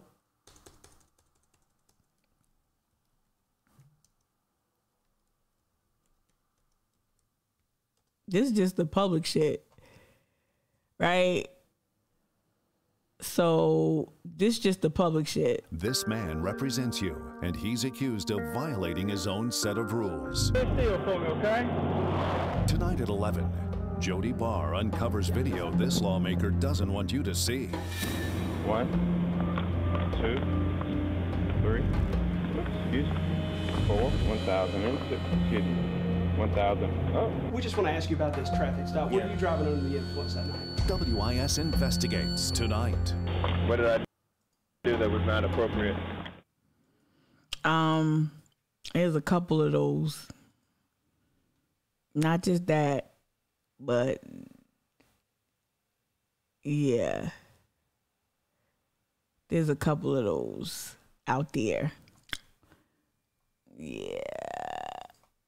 Yeah, if you just, and this is not me just like being messy just to be messy, but like y'all come to me because like this is what I talk about. It's way more than, I can't say too much. But yeah, if you just Google it, you'll see like, 2013, 2011.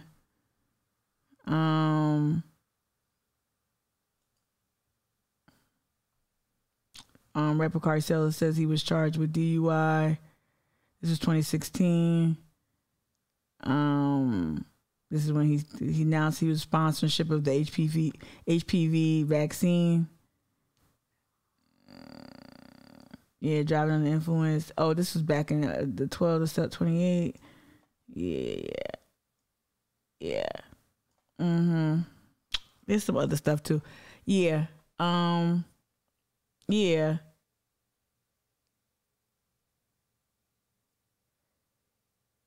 Oh, you read in his book that, he discusses it. He discusses it lightly. He said that it goes back to when he worked with them while more at the house. It was a power thing that he didn't want. He didn't do what he was told type of thing. Oh, definitely. Yeah, he's not in good grade. They cordial, but they not in community. They cordial though. But there's some other stuff rumbling too.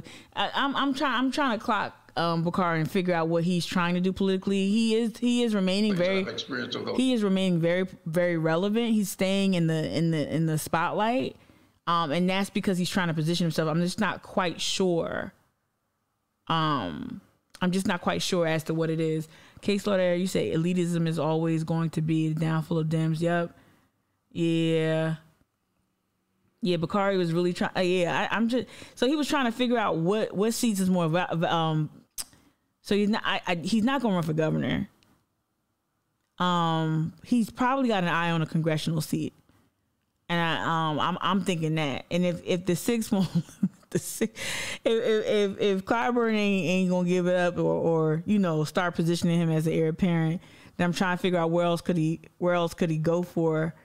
But he is going to try to make his bones in South Carolina. I don't think he's going to run for I think he's going to really try to. I don't think he's looking for an appointment. Is my point. I think he's really trying to figure out where he can position himself. But I view him, all the B's, Bakari, not all the B's, because Ty Rutherford, Bakari, and Justin Bamberg, they kind of all like cut from the same cloth, so to speak. You know what I mean? Using that law expertise to do a couple things. Bakari's when I was working as a campaign manager for Jim Gibson, who ran for Nancy Mace's state rep seat, 99, District 99. I learned some things. About Bakari, and I'm gonna leave it there. So I think that there might be some other things that where he might not run because the receipts might come out, and that's all I can. What district is Marlon Kempson? What is that? What's Mr. Brown Liquor? Yeah. Let me see. I better go to Ballotpedia. Let me stop. Here we go. Ballotpedia. All right. Let's see this. Talk about somebody who lays on the accent thick. Here you go. South Carolina State Senate District 42 from 2013 to the present. His term ends in 2024. Been in office 8 years.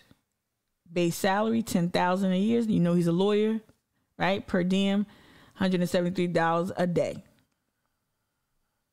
Yeah, they're not in it for the salary. When they say we're not in it for the money, I love when politicians say we're not in. I'm not saying Kempson said this, but we're not in it for the money. Yes, y'all are. Y'all not in it for the salary. Y'all in it for the money though.